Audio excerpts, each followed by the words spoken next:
with Team Pisces. We in the build done. But first, I want to give a shout out to all my fellow Pisceans out there. Gang, you all already know. We in the build done. Also want to give a shout out to all my 2-2s and my 3-3s and my 2-2-2s and my 3-3-3s and my 7-7-7s. And shout out to any other angelical numerical numbers that I may have forgot to mention. Also want to thank everybody for coming out to support the channel. Thank you. And those of you that are new, welcome to the channel. Don't forget to like, comment, share, subscribe. And don't forget to click that bell notification to be notified of my upcoming videos and content. And we're going to jump right in. So today, we're going to be talking about the School of Fish, part 5.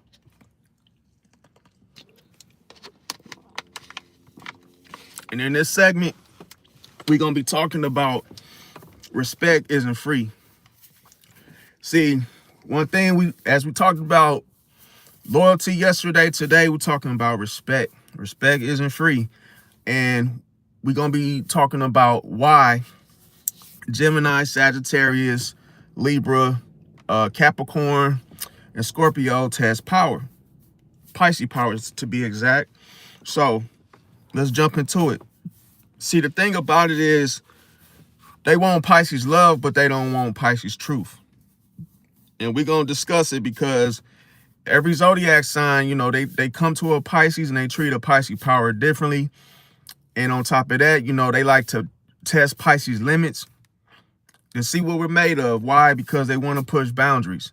Now, we're going to learn the signs and the subtle disrespect that happens between each of them. And I'm going to tell you guys how to envy with the respect. How does it turn into control? Shout out to you, Empress. Welcome. Said what up. Finally caught it live from the beginning. Appreciate that. You coming out. And welcome, Ronnie Boo. Said good evening. What's going on? Pisces gang. We in the building. Now, the thing about it is, see, a Pisces will earn that true respect is through silence and strength and resistance. This is one of the biggest things, because whenever you don't get in the ring, whenever you don't fight back, is like when you actually win the war. When it comes to other zodiac signs, now I'm gonna tell you guys that, see, one misconception of the fact that not everybody who love you respects you.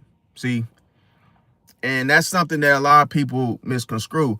Now we're gonna talk about the calmness, okay? Another reason why people attack you, because they think you're too calm, Pisces. When you're just chilling, minding your own business, you notice that's the one time where people feel like they need to strike, is when you're calm. Because why? It's threatening to insecure people. Insecure people cannot stand the quietness and the silence, especially when it comes from a Pisces. It's triggering, and a lot of times people hate to take that time out to actually zero in on themselves in that moment. So that definitely gonna feel like a person gonna, you know, may come to you with disrespect. Welcome, Misty Love. What's going on? I'm doing all right. How are you? Welcome, Vicky. Appreciate that. Y'all, Jesus love you too. Appreciate that. And yeah, so see, people, like I say, they test Pisces because they mistake our gentleness for weakness. Soon as you're gentle to a person, they automatically assume that you're weak. And another thing, see, the lesson is the fact that, see, when it comes to respect, all it is energy mirrored back to you. You know the saying, treat people how you want to be treated, right? Well, that doesn't apply to everybody. And a lot of times, it's not something you should even beg for or ask for, even though you expect it back in return from which is projected. But unfortunately, that's just how it is. Welcome, Ashley. What's going on? How you doing? And see, the thing about it is, see, the Pisces in itself, us Pisces, we trigger people. We trigger the chaos in other people. See, we only trigger the chaos in other people that are unhealed. So the people that are unhealed are the ones that are attacking us, because they don't want to come to truths with themselves regarding life, regarding whatever it may be. Now, when it comes to other people envying how Pisces earns love naturally, see, You ever been in a situation where you got a lot of people that come up to you, happy to see you, Pisces. They shake your hand, they greet you, they say good morning, they bring you coffee and donuts and they look out for you. And it's always somebody watching you. You don't get the chance to meet them. It's always somebody watching you that's observing and calculating everything. And unfortunately, this type of person they can have that envy just boiling on the inside of them because they see and watch everything that moves, and they see you getting this service. They see you're getting all this attention, high five, embrace, warm embracement, and they want that. So when they come envious, they're letting that type of unhealed energy in, and this is why this same type of person comes to attack you. Sometimes it's a sneak attack. Sometimes it's out of nowhere. Your name is in the pot, stirred up some way, somehow by this person, just to get you to feel like them. Projection is how one feels from the inside. It's projected onto you. You become the target for which one feels, because why? It comes from a place of insecurity. A person not feeling secure within themselves concerning the same thing that they see that you're doing, that they don't have it for themselves. See, it makes them feel bad. See, like, people don't understand, like, why does this happen? It makes them feel bad because they feel wrong. They feel like they could do better, but maybe they're selfish. So when they see somebody they see Pisces getting some type of special attention, and it just might be a colleague, it might just be a roommate, it might just be a neighbor. But if they see you and that neighbor talking, their mind is always calculating something bigger than what it really is. It could just be you bumping into the mailman on your way to go outside and just to check the temperature. And next thing you know, the mailman is just friendly and he just says, "Hey, how you doing, man?" And you guys get in a conversation about the football game, but it's somebody always watching. It might be your hater is never going to be easily seen or easily heard. Sometimes your hater is like a sniper. Sometimes your hater is somebody that's in war, like the military. Sometimes your hater is a mile away. Sometimes your hater's across the street, looking between the blinds, where the soul eye is laser pointed on you and what you're doing, what kind of attention and energy that's attracted to you. You could just be a magnet for positive auras and just energy.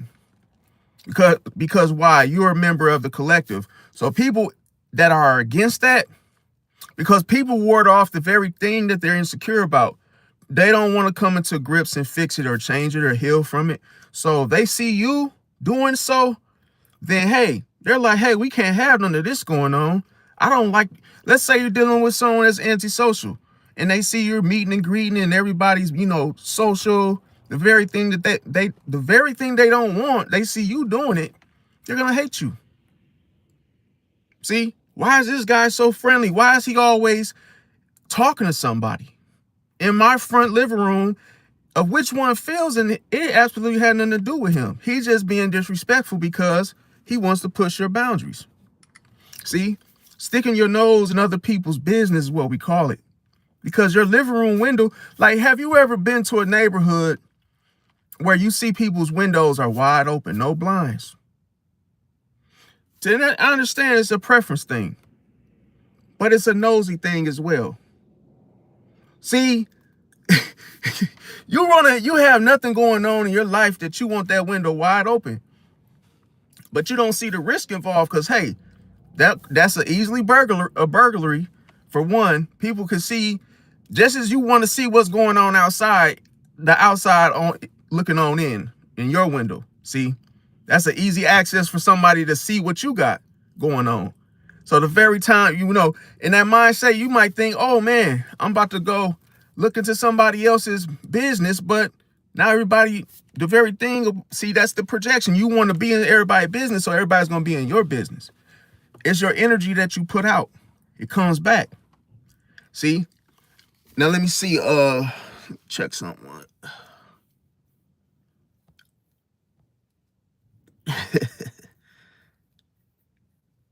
See, that's the thing, man. You know, I see it's a lot of haters in the chat, man. Wow. I mean, dang, man, it's that's the thing. At least this is what I ain't even gonna pay attention to that. But like I say, I appreciate everybody, you know what I'm saying, that's tuned in. But like I say, I'm bringing the facts to y'all. But that's the thing. You know what? I used to be the kind of person where I used to be like, hey, whoopty whoopty woo. But now I'm like, doopty doopty doo. Now I'm like, okay, watch. Just keep watching. And then I'm like, okay, welcome, everybody in attendance. Hey, I'm not the type of person to be like, hey, you got to leave. No, you can stay. I want you to hear the truth. The truth hurts. And remember I said anything that's moving, scraping and scrambling, hey, it's a distraction. See? A fly is fully aware of what's going on in the front of him and in the back of him. And he wonder why he always gets crushed or stepped on or something, because he's always just in the way. See? Well, that doesn't mean he's going to stop anything. He's just a fly. So, hey, eventually when we roll the window down, the fly will eventually fly away, right? So that's just what it is. Now, anyway, we're going to talk about this. When it comes to the lesson, see, it's not something to be begged for. When it comes to respect, it's not something that you ask for. See, this is the thing. So many people gonna find a way to disrespect you before they respect you. It's because they are given a reason, a truth that they have to come to grips with to see that, oh, this person is actually somebody that I should be grateful for, appreciative of. Instead of me trying to hate on them, what am I hating on? If I'm hating on them, then I'm really just miserable. I'm hating on myself. See? And see, another thing is the fact that when it comes to, see, people feel, this is the one thing. Why Pisces has so many haters is because people feel small around Pisces. How many Pisces in the chat can attest to that? Click 1. Type 1 in the chat if you agree. People feel so damn small around Pisces. And look, it's the funny thing. A Pisces doesn't even have to try. This is done naturally. We create envy in others. We basically, envy wouldn't be a thing had a Pisces not been there with it. A Pisces, hey, envy came on the scene like Adam and Eve. It's like it just happened. And Pisces is not saying, yo, I'm big and bad and I'm all this ego. No. See? Sometimes people just forget that Pisces just puts that boundary down that you can't see. And then you just trip over it. And then you find out that, oh, this Pisces is stronger than I thought. See? Because you don't see a Pisces boundaries. That's why, if you ever notice, why people say Pisces need to make it clear of your boundaries. Why? Because people trip over them. People don't see your boundaries, Pisces. They are there though. It's just that they get caught off guard. And then when you check them and you snap on them like, what you doing? They're surprised that you actually have them. See? It's like, wow, you got boundaries? Oh, I thought you was just this friendly, go-y, easy, sweet person with no backbone. But now I see, like, wow.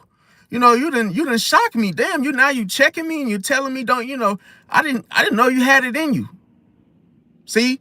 But that comes from a state of mind of being small. See? The whole time they already peeped it. They just want to come and act like they don't know. Oh yeah, I don't know that the Pisces was like this. No, they knew it was there. See, what they try to do is they try to use deception. See, they don't want you to know that you hold in on that power. That's why they intimidated in the first place. Now, when it comes to what is the most disrespectful thing that somebody did after you helped them? Now let's talk about this. See, in the chat, let me know, what is the most disrespectful thing that happened to you after you helped a person? Whether it could have just been something simple, your neighbor asking for some milk and some sugar. You doing a kind deed, or you just showing empathy and compassion for a person, they do you dirty. Why is that? Because they're insecure. Just think about it. A person that is very prideful, let's say it's a Leo, let's say it's a person that just thinks there's, their itch doesn't stink, and they always, independent for the most part. Then all of a sudden they're down on their luck. They come to the Pisces for help. Whether it's, hey, them needing food for the day, gas for the day, or just a listening ear. All of a sudden, the Pisces helps that person, gives them 100%. Do you know what's going to kick in behind your back, Pisces? You think that Leo going to be grateful for you? No. Behind your back, see, that pride is going to keep them from actually admitting that they needed your help. So all they're going to think is say, I didn't even want to ask you. See, another thing too, this could happen with Libra too. This could happen with signs that have that pride, is that they'll say, oh, you didn't have to do that. No, I had to help you because your ass was grass. See, like some people don't understand how they get themselves in a rut and they need help, but they don't want to admit it because their ego. And all of a sudden, they are talking down on the person that helped them. And then they say this lame excuse and say, well, you didn't have to. You could have told me no. Well, yeah, you didn't have to give me a ride. Yeah, I was out in the cold with, it was 0 below, temperature. You didn't have to take me home, Pisces. Yeah, I needed a ride, but you didn't have to. That's just so they don't have to say that you helped them. That's disrespectful. They don't want to admit that they needed help from you. See? Because they don't want to make it seem like you got your ish together more than them. See? So we have a lot of haters, believe it or not. Like, people tend to hate Pisces before they even meet them. They don't even have to see the fish to know that, oh, to see some ish. It's like, what? You hate the Pisces? What? This is the most kindest, kind-hearted person that you can meet. And you already just talking reckless, and it's like, that's because that person, they have not come to grips with themselves. They haven't accepted their true selves. And hey, how can a person, if they hate themselves, how can they love you? They can't. Now, here's the thing. I'm going to talk about the 5 signs who test Pisces power, meaning respect. First off, I'm going to tell you the worst sign that will give you, Pisces, the shit end of the stick, however you want to word it, the most dangerous zodiac sign for you, Pisces, regarding respect, is Gemini. If we had to look at Virgo and Gemini, who would be the worst? Some may think it's the Virgo, but I'm sad. Hey, it's sad to say it's the Gemini. The Gemini is no good for the Pisces. No good. It's no good. People, it ain't no way around it. This is not, I'm not BSing y'all when I tell y'all this. Gemini and Pisces is not compatible. It doesn't work. It will never work. I don't give a damn if it's working right now. It's a lot of ish that's going on behind your back, best believe it or not. Definitely. They might be in your in your face, but I guarantee you there is caseloads of information that you are not a part of that conversation that they have with others about you behind your back. Yes. Because the thing about it is, I understand, Pisces, you may have that family member, you may have that brother, that sister, somebody that you want to believe that they're a good person. You want to say, oh yeah, but my Gemini brother is not like that though. Trust me, he's like that. I know he's like that. You just haven't seen it yet. See, because if you keep cutting him slack, then you keep enabling him to not own up to that secrecy that you don't know about him. Everybody has secrecy. Everybody has some information in their closet that nobody knows about because they just simply haven't told you. They're ashamed of it. They don't want you to know. They don't want to let you down. See? Vandal. Okay, proud. Brianna said, I have agree. I know. Said I don't know why Gemini obsessed with Pisces though. I'm gonna tell you why. This is what this live is about. To be see, Vandal said, Brianna said, okay, you have a opinion. I don't judge. I just have many myself as well. Misty said Gemini moon and Pisces sun is a no-go. Turn around, run. Facts. Okay, Nathan. I mean, like I say, man, you sound like you putting everything in bold letters, man. I mean, like I say, what are you doing right now? What are you doing right now? See, that's the thing. But let me tell you something. If you thinking that I'm judging somebody, what are you doing? You're doing it. You're projecting. Stop projecting. Don't hate on something that you don't understand. See, we talked about this late. Well, we talked about this yesterday. You late, man. Okay, you throwing stones right now, brother. You throwing stones. What is anybody? Let me ask anybody in the chat. Is anybody offended? Is anybody hurt? You know how many other channels people are offending people? People are saying things. Why you come here and you click on whatever popped up on your feed and you're here. So you can't mess. Listen, what we call you is we call you the fly. See, no matter what. See, this is why I love people like Nathan, because when a fly comes around, guess what? That's just nature. That's supposed to happen. See, he doesn't know. He is not his own. He thinks that he is actually here. He is not actually his own. See, he comes out because why?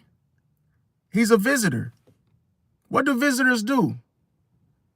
They come back. They're loyal. They come back because why? There's something intriguing about this. It doesn't have a label yet. And this is why he's intrigued. So thank you, Nathan. I really appreciate you here. I really appreciate you tuning in. See, because you're just a fly. You're a fly.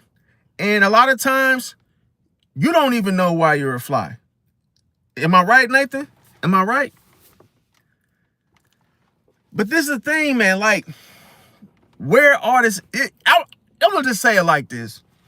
The energy is so crazy, man, because listen, you know how you could be a magnet and all of a sudden, especially if you're a Scorpio riser, shout out to anybody that's a Scorpio riser. You know how it is already. You trigger people. You trigger people that you don't even know. You're like a magnet. It just comes to you. It's like, hey, man, I'm sorry if I made you feel some type of way, but hey, maybe you're looking for some clout. Maybe you're trying to get your name mentioned, and maybe that's something that that's maybe something that you care about. Brianna said, hello. I mean, yeah, that's what I say. You gotta know that what I'm trying to say is when you're in a situation that hones in on power, it's gonna track all walks of life. It's gonna track all walks of life. Because remember I said, when you talk about something that, even if it's of the occult, even if it's some type of philosophy that's made, things are going to show and reveal themselves. People will come out of the woodworks. People will come out of darkness. Because why? It manifests. It manifests things that you never seen. Remember I said there's a light brighter than yours. There's a light brighter than mine. When you reach a higher state of consciousness, there's some people that can't reach your frequency.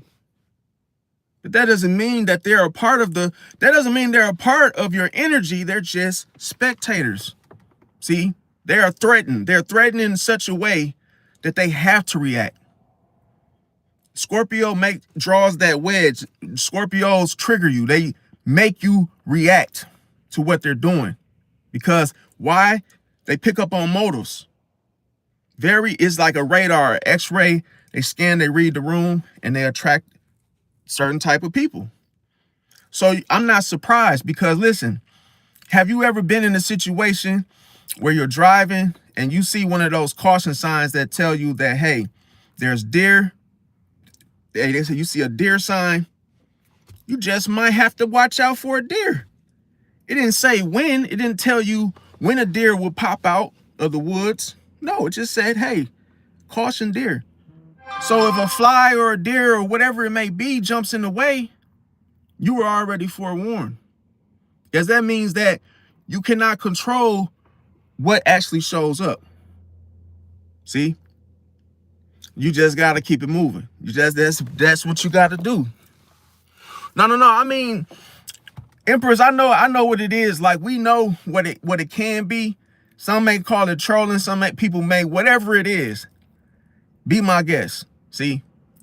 Because listen, when you have energy, it's going to attract anybody, all walks of life. And that's just what comes with it. See? That just comes with it. It's a package deal. You get a car, it comes with leather seats, it comes with a lot of features that you know you don't need. You don't need it. But hey, it comes with it. So hey, why don't you just shrug your shoulders about it? It's just a feature, man. It comes with it. That's how you gotta treat it. You see? Because listen, we already know what can I do. I could block this person, I could do this, but I'm not gonna do that. I'm not gonna do that. Why? I'm not gonna do that because what did I do? I didn't do anything. See? So that's why I say just come with the features. That's how you gotta treat it. Because listen, weakness will be being offended is weakness.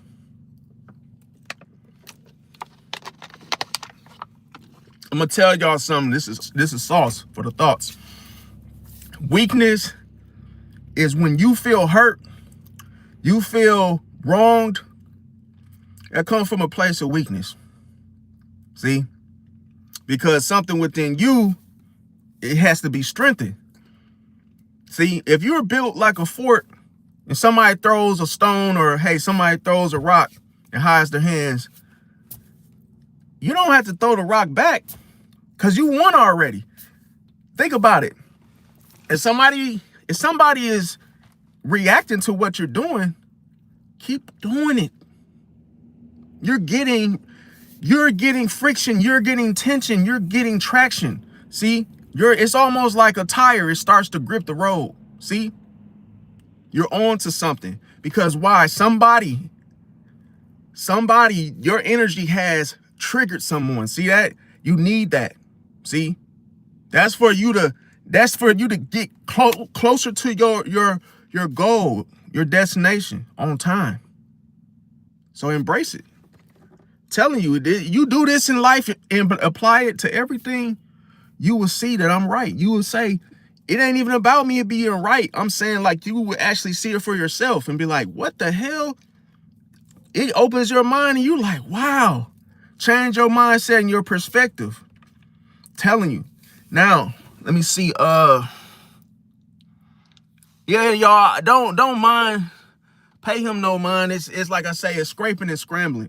See, when you scraping and scrambling, that means that you absolutely don't know you actually don't belong here. You're just here because you're trying to understand. So you're scraping and scrambling, trying to actually stay relevant because you're actually irrelevant. See, you don't really know why you're here. That's why I say we got a lot of, when the pilot is driving, remember we said yesterday, it better not be a Libra, but we ain't gonna go into that. Now, Gemini, why is Gemini one of the 5 signs who test Pisces respect? Why? Because I'm gonna say Pisces. No, because Gemini is the two-faced test for Pisces. See, it's a two-faced test. And the thing about it is, how does a Gemini disrespect the Pisces? Because they play both sides. How can you, that's like if a person play both sides, then they technically feel like they're on both teams. So if two teams are going at it, guess what? Just Just guess for 1 second how Gemini would think. Oh, I'm on both teams. I'm wearing both jerseys. No, that doesn't work like that. You can't play both sides. No, you have to pick one side. Unfortunately, a Gemini is not going to pick one side. And see, this is the thing you got to watch out for. And I'm going to tell you, this is cold-blooded information. See, when it comes to a Gemini, because they play both sides, they're able to switch loyalty based on convenience. See, whatever feels good at the time, whatever excites them in the moment, they're willing to sacrifice that loyalty for convenience. So if that's turning their back on you, if that's gossiping about you, so be it. They're going to do it. See, they don't have that type of emotion to connect with another individual. Hell, human being, they don't have it. They don't have the identity to even be able to feel that way. Now, another thing, what would a Gemini do? How would their mood be? How would their emotions be about it? Well, guess what? They're going to use humor or gossip to minimize a Pisces' feelings. Even if you try to go in that direction of explaining yourself, of how which one feels, according to a Gemini's actions, they're going to cut you off. They're going to cut you off. They're going to drown you with all this unnecessary, distractive humor. You're going to be lost for words because you're going to be trying to explain yourself, express yourself, and trying to feel things out. And a Gemini knows that. See? And another thing, they use the humor and gossip to minimize your feelings. They hear you, but they're not going to let you know that they hear you. And see, another thing is that they will test you, Pisces. They will test you. In other words, they will test you to see if you know your inconsistencies. See, that's the thing. A Gemini will test you to see if you know their inconsistencies. That's a lot of mind-boggling bullshit. They see, and that's the thing. They test you. They go back to their work with you. In other words, to see, have you caught on to their inconsistencies? They lie to you. They come back to you and see that you noticed. Then when they realize that, oh, you still haven't found out, let me go do some more BS behind your back. Then they come back and check their work. Did he find out? Does she know yet? Oh, she still doesn't know? Oh my God, let's go do some more damage. They'll come back. Why? Because that's what Mercury does. Believe it or not, they're bored. See, fucking with you makes them feel excited. Makes their day. But see, here's the thing. Why does all this happen with Gemini and Pisces? Why would a Gemini just be wanting to hurt a Pisces just off the rip? Why? Because Gemini, what did we say in the beginning of the live? What did we say? Gemini envies Pisces. And why is that? Because the emotional depth that a Pisces has, of which a Pisces feels everything intensely, extremely. And guess where it's related to? The very thing that Gemini doesn't have is peace. Pisces has it on 10. Gemini wish they could be as calm and peaceful as a Pisces. They don't have that. Gemini equals chaos. See? Once you know what a sign detriment is and what their motives and intents are, you will realize that, oh man, there's a Gemini here. Some issues about to happen. Oh yeah, expect it. Oh shit, there's a Gemini in the building.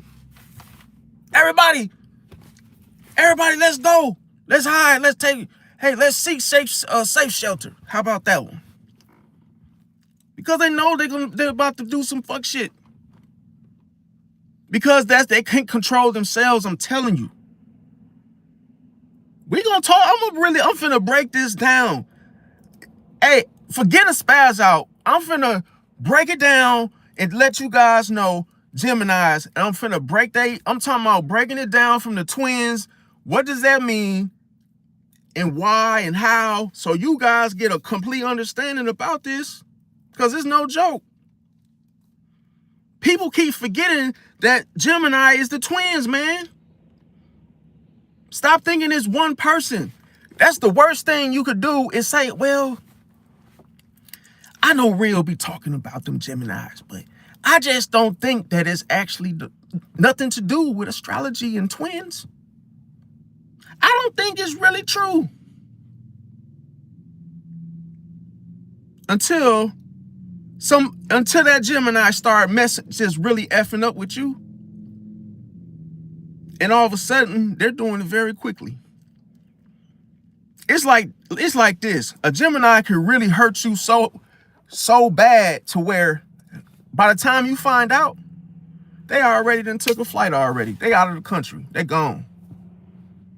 So when you finally get whiff of what happened, it's too late. That's just how quick a Gemini move. But we're going to talk about that in a second.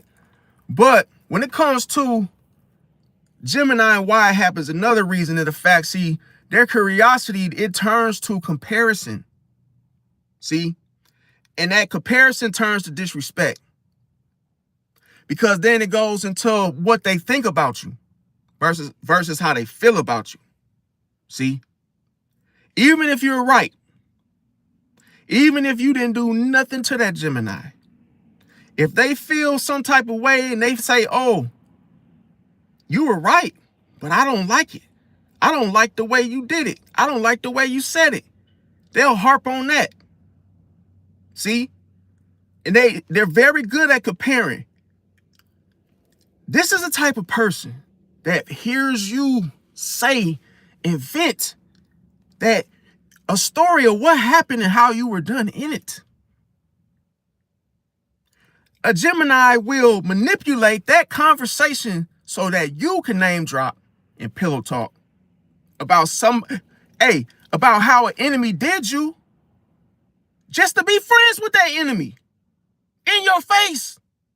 They don't even know the person. They're just so nosy and just chaotic that what do? They hear about the story and all of a sudden they make themselves a part of it. Voluntarily. You ever heard of saying, stay out of folks' business? Hey, a Gemini had headphones on when somebody said that shit. Because this is exactly what they do. They make themselves a part of that situation that has nothing to do with them. Don't have nothing to do with them. Because they see that that reaction on your face, they want that. They want that same reaction out of you regarding them. So if they hear somebody did you wrong, oh, Tyrone, he cheated. Oh, girl, that's cold-blooded. Damn, that's bogus. Who's child, yeah. Tyrone, yeah, that's doggish. I wouldn't even expect Tyrone to do such a thing. Next thing you know, Tyrone comes to the job. You don't know it because you're working. Let's say the Gemini is the receptions. She's at the front desk. Receptionist, or however you say it. So she gets that call and, hey, Tyrone walks in. What if he brings you lunch? Or, hey, what if he calls to check on you? The Gemini gets the information. She twists the words. She twists the conversation. He may have said, hey, I wanted to know, hey, where's Brittany? Where is Brittany? Tell Brittany I'll to call me later because I gotta go to work. Hey, if she knowing what happened, because this is the one thing Gemini hones in on information like no other. So as soon as the Gemini hears that, what do you think she's gonna do? What do you think the Gemini is going to do? When she relays the information of what Tyrone said, she's going to twist the words. And she might not even tell Brittany about the fact that Tyrone stopped by, just to be messy, just to have her wondering, oh, damn, Tyrone didn't even call me today. Woo. She might even, I know some of y'all about to say this. She might get Tyrone's number behind your back so that she can get in the Kool-Aid, so she can get in the mix. See? Then all of a sudden, it could be a conversation that you and the Gemini having lunch together, just talking. You mentioned Tyrone, and then what would the Gemini do on purpose? Well, that's just crazy because Gemini, hey, I'm a Gemini, and guess what? Tyrone just called me. Like, what? How the hell you get such number? Like, you see how she's doing that because she wants that reaction. She already saw it firsthand. She came back to check her work. She already seen it, that you are pissed when that happens. So she wants that same reaction when she does it to you. See? Because it's like they'll do that. They'll steal your man behind your back, steal your girl behind your back. Just because they want to be messy, just because they want to be chaotic. See? And it's all because of that envy. This type of person that will be your friend, kind of like Chucky in a way. Be your friend to the end. See? But you don't get to see them when they're going around doing their dirt. See? Because why? Every time you're with them, it's just a dial. It's just a dial. But as soon as you step away, they mirror you right in front of you. See? They mirror you right in front of you, which means that they try to copy you. Think of a person that has no identity until what? They become Chucky, right? Their victims are the people that they try to be like. Isn't that envy? Yeah, that's envy, right? See, Chucky did the same thing. He was a dial to the simple-minded, most simplistic person would think he was just a dial. Until he started poking and twisting and what? Doing damage and causing chaos, then it's like, oh, this is not just a dial. But what is the first thing that people did? They didn't believe it. See? They didn't believe it. Because why? How can a person do two things at once? How can a person think two different ways? How can a person agree and disagree? Playing both sides. It's in their nature. They can't help it. Even if they try not to, they will do it. That would be a mistake. Until they feel mistaken, it'll be another mistake and another mistake and another mistake until you hold them accountable and call them fake. See? A Pisces will do that. See? A Pisces will make a Gemini face that reality that they're fake and phony. And then a Pisces can mirror back that fakeness to trigger you emotionally. So that way you end up feeling fake and have to face it. It's like you have to face that demon within yourself. See? Why? To heal. Oh, you don't want to heal? Well, guess what? Then the executioner, the ending of your cycle is done, completed. You can't use that no more. See? See, a Pisces takes that option from you to use that same move again. You can't use it no more. Because why? Until you change, until you heal, you can't bounce back and forth. No, this ain't ping pong. You can't bounce back and forth. See, when you try to do that with a Pisces, who do you think you playing with? You what? What's that one famous tennis player? What's the two twins? You playing with them when you playing with a Pisces, you ain't gonna win.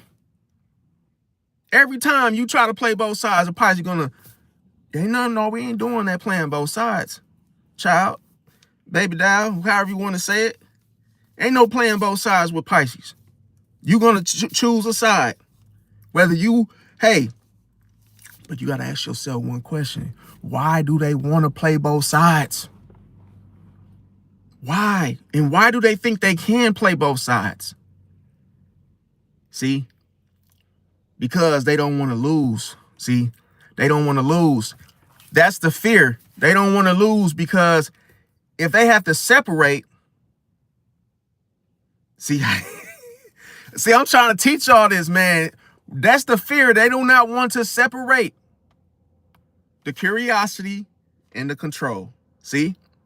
Curiosity is one twin. Control is the other twin. How can I control both of, how can I control everything? Being curious and controlling at the same damn time. So when you got that, now I just taught y'all the Gemini twins. I just exposed them. Whenever, if you notice this, if you don't believe me, if you think I'm full of shit, try this. You ever notice when you dealing with a Gemini, the most curious side, one of the twins, seems like the most nice, just sweet talk, social, entertaining, lightheartedness, fun, loving type of vibe, right? And then in mid-sentence, as soon as they step away from you, they start calling you mother effers and bitchs under their breath because that control side kicks in. See? They get the information, they dissect it, they break it down to themselves, they analyze it and say, how can I control this person mentally? See? Based off what I know about them. They know how to turn the control off and then become that turn that curiosity back on. To get what do they use to get that curiosity cooking? What do? They start small talking. They start socializing with you. See? Make you feel comfortable to drop your guard so that they can take full control over you, over your mind and how you think. See? And this is how they able to stay in social circles longer than they should, or that they can be in a social circle. Because it's hard for people to actually see what they're doing when they're doing it. Now, here's the thing. So the outcome, what I'm saying all of this, what is the whole outcome of this, okay? See, Gemini learns that Pisces always knew, but stayed quiet to test them. That's cold-blooded, man. See, Gemini, and all y'all slick Geminis out there that think y'all just so goddamn slick, just wait till you meet a Pisces. A Pisces watches you. You think a spectator, hey, ask Martin Luther King.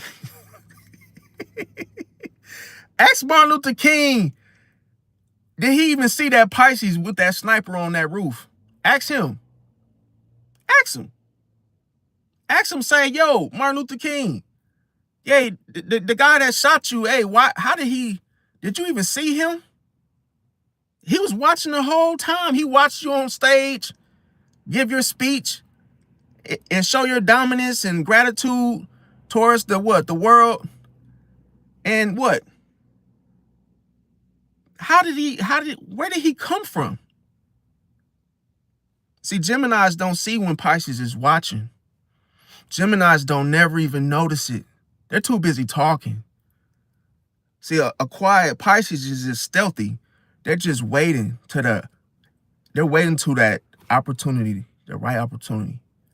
See? So when you're tap dancing and you're dancing and you're doing your little thing and trying to be slick and fake and playing both sides, a Pisces just sitting back watching. Because you're gonna make a mistake, Gemini. You're gonna slip up. See, you can't do two things at once. You can't talk and chew bubblegum at the same time.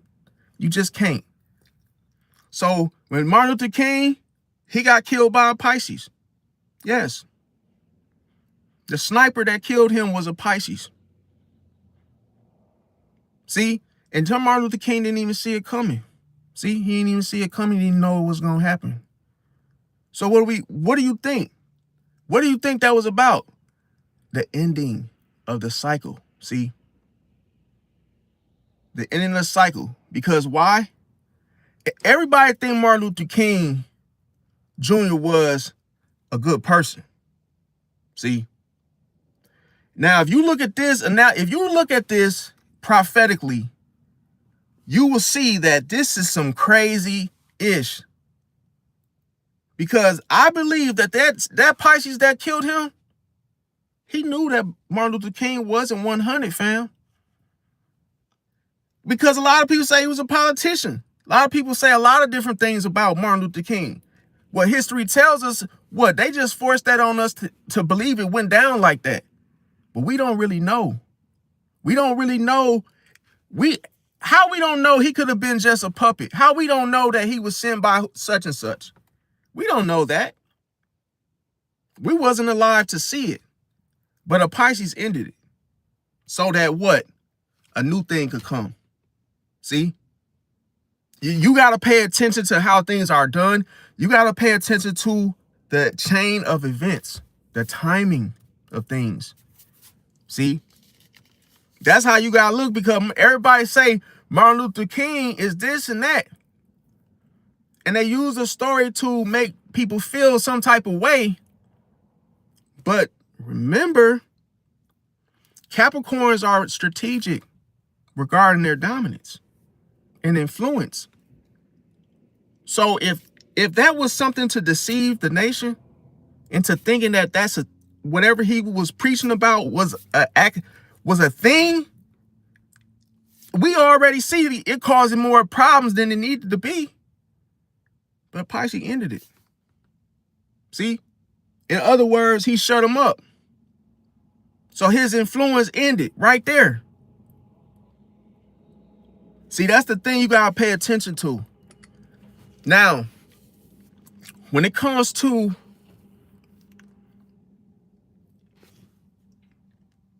the silence of a Pisces, see, staying silent, that's the thing that kills a Gemini, fam, every single time. Because why?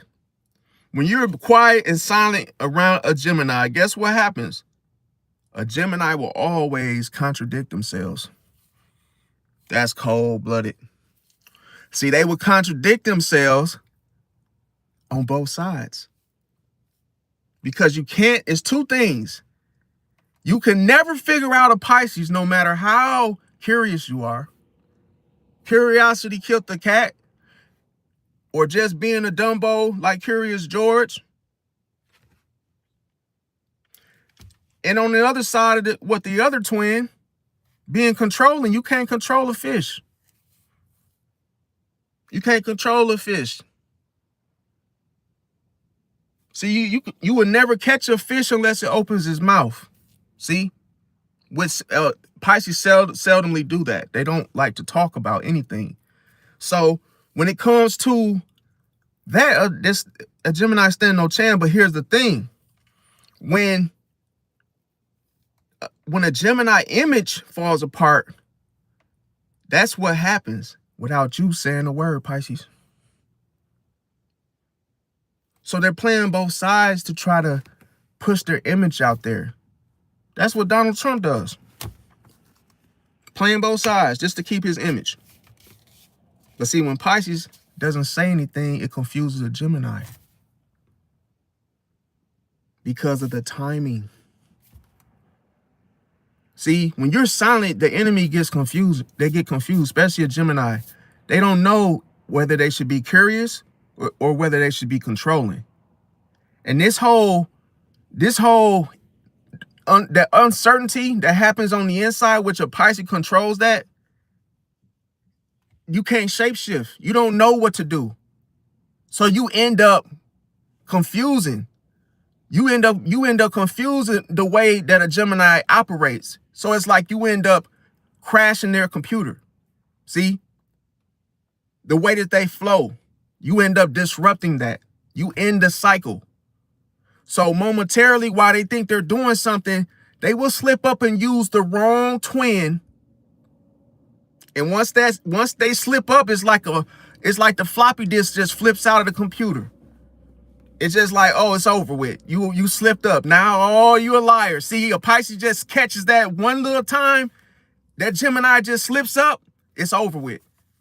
See, once you get that label of being fake, it's a stamp. It's a tattoo for you on your forehead to that Pisces. And guess what? It stays there. It's a wound that you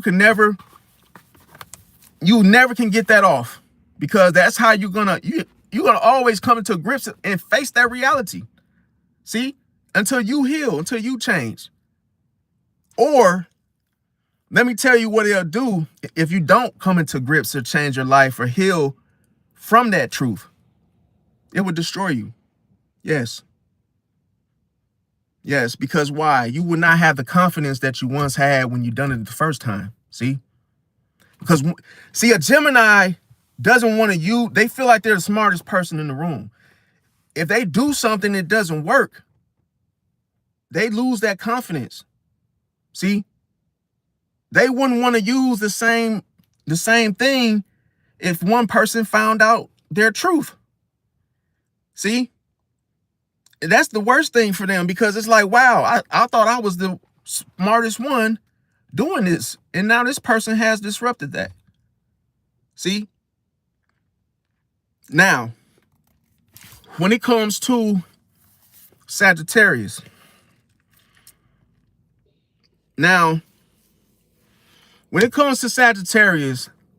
they're considered the freedom faker, okay? They're only loyal until they get bored.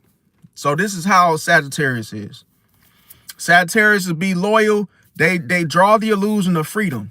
See? We already know freedom isn't free. We're going to talk about that tomorrow. Freedom isn't free.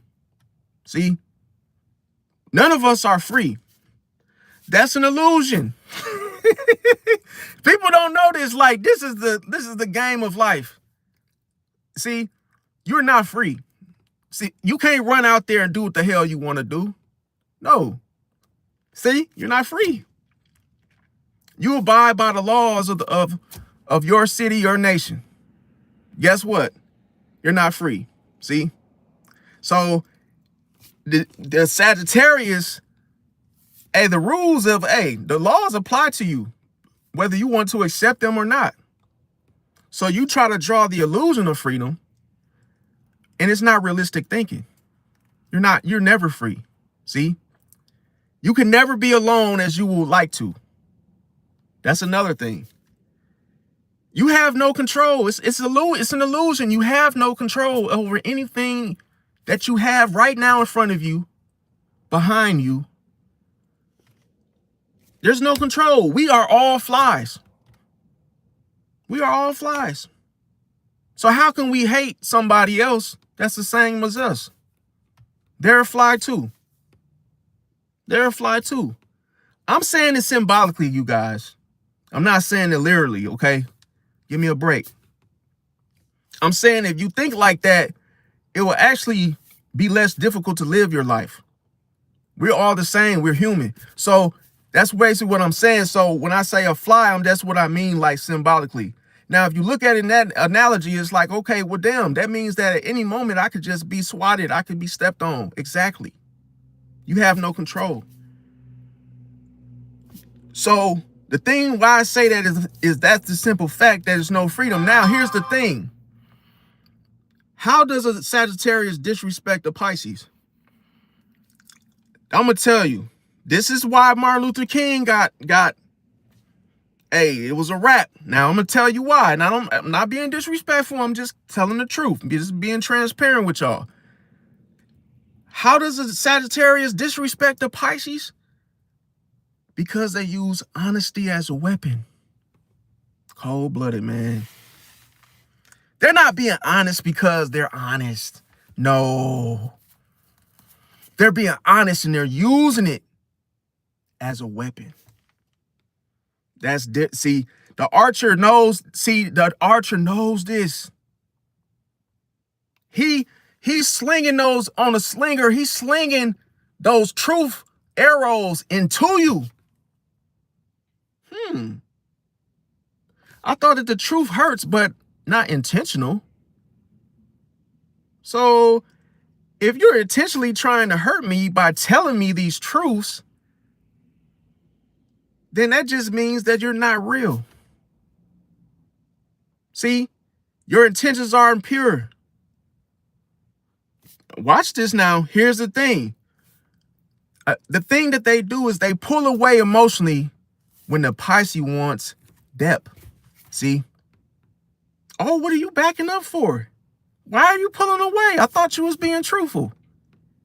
It's only when it's used to hurt you. Emotionally. See that?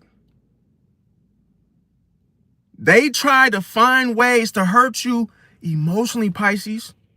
This is why they disrespect you. It's not about them being honest. It's about how and what they can say that they feel is a truth to hurt you. They use it as an arrow. See? And here's the thing. They downplay the loyalty. I thought you was loyal and truthful. You downplay the loyalty. How? Saying that you need space for what?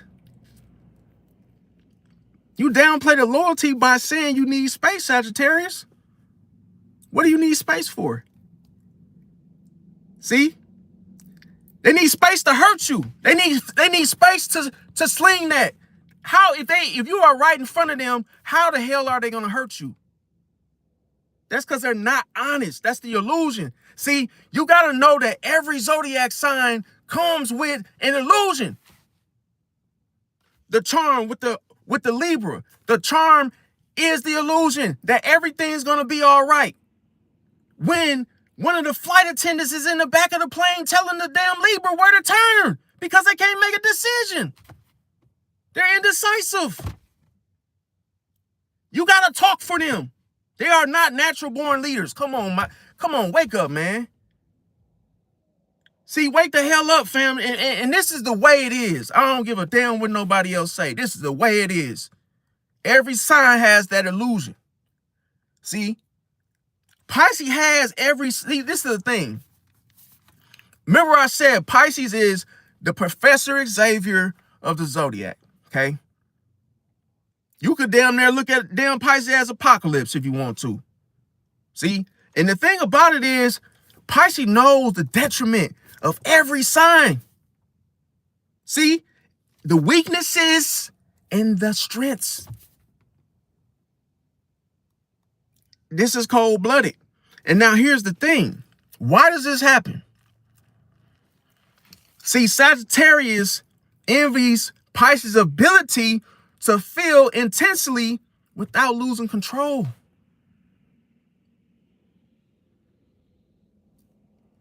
Man, listen, man. That's the reason why they have to step back. They got to detach. They got to downplay the loyalty. Downplay the loyalty. Because it's all about hurting you with those truths. And the very thing they envy you for and disrespect you, Pisces, is because they don't have self-control. See? They don't have self-control. They wish they was just as controlled. Hey, they wish they was just self-controlling of themselves like you, Pisces. They know a Pisces doesn't have to take a step back. See? The Pisces don't need no space. Pisces just gonna tell you like it is, like I'm doing now. Sagittarius wish they had that, see? But they can't face you face on, see? With that reality, with that truth. See? So that's the way you got to look at it. Now, here's the thing. Sagittarius fears emotions. Tell you why. Sagittarius feels emotional accountability. And that's why Pisces becomes their mirror. They will never take account. How can you be honest without taking accountability? So that tells you that if you don't have emotions, my friend, you are not real. You're not realistic. See that? A person that doesn't have self-control is going to make mistakes. See? It's going to break things. Isn't that foolish? A person that doesn't have tact, a person that's tactless, can't commit to anything. You can't, if you have a thumbtack that doesn't stick, what's the point? What's the point? Can't even cook a goddamn cheese toast. Hey, it's the truth though, you guys. Let me see. Look at Jupiter. He already offended already. I knew he was going. See, that's the thing. He doesn't want to take accountability. See that? Let me see. T.O.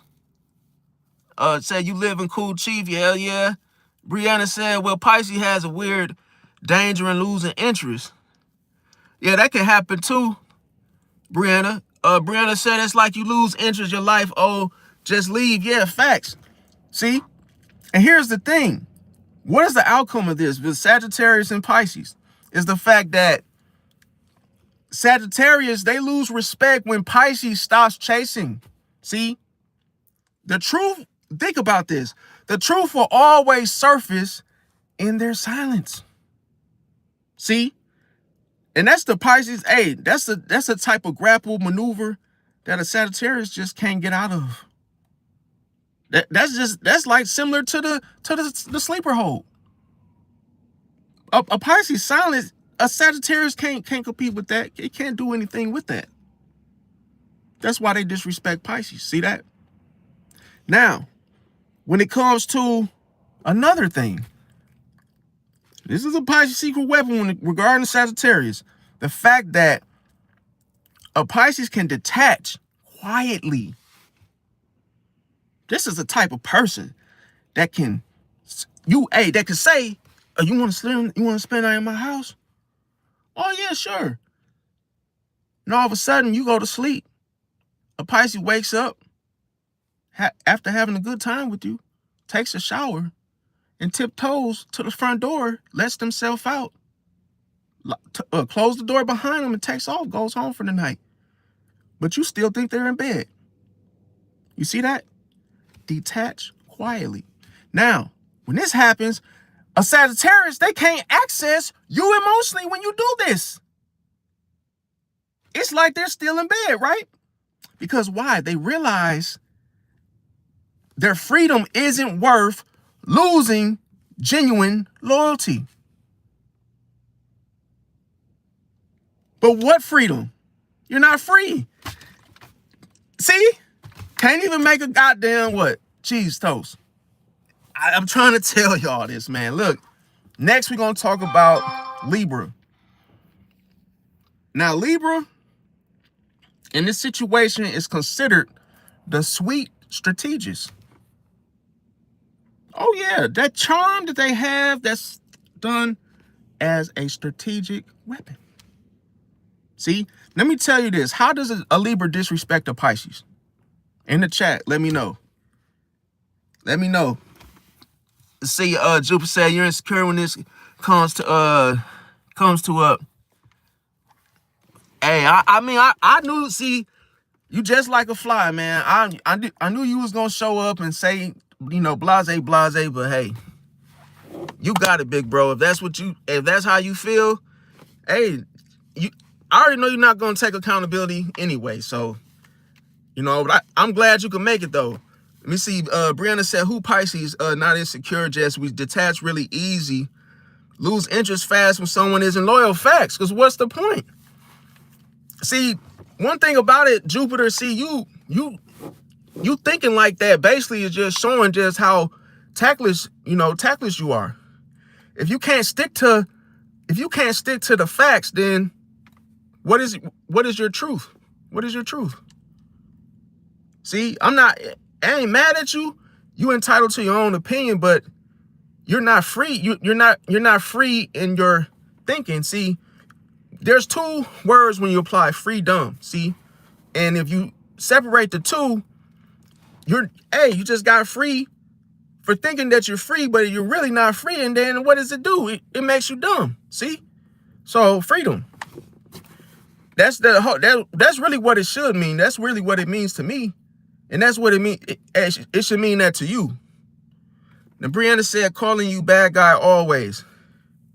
That's just him to try to make. See, that's the thing. He doesn't want to take accountability. So to call him a bad guy, he will want that because that keeps him from having to own up to his emotions and face that emotional depth. That's the whole reason why the Sagittarius hate the Pisces. It's the envy. A person could be just have the self-control and not have to say a word, but do so much freaking damage. It's unbelievable. Can't make a goddamn what? Cheese toast. It is what it is. A cheese toast is easy to make.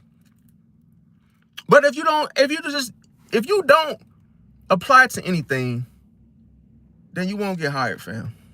You just never would get hired, fam. You never get higher in life. There's no higher learning in your hierarchy. Because that's as far as your mind can go, bro. I'm just keeping it a buck. I'm just keeping it a buck, Chuck. Like Chuck Taylor's. You could cuss like a sailor, but hey, what's the point of finding a pirate's booty, okay? I don't know. You got it, big bro. But anyway, let me see. Brianna said, Libra does that just, and yeah, definitely smear the blame, you facts. See? That's the whole thing of just not taking accountability. You just do that. You just smear it everywhere. See? You just smear it everywhere. Now, here's the thing. I got that NBA Youngboy song in my head. She gonna call me baby boo, baby boo. But yeah. When it comes to the next thing, we're gonna talk about Libra. See, how does a Libra disrespect the Pisces? Well, this is how it's done. A Libra smiles while talking to you. Whole time manipulating behind the scenes. Cold-blooded, man. This is that. That's that Michael Jackson with the glove.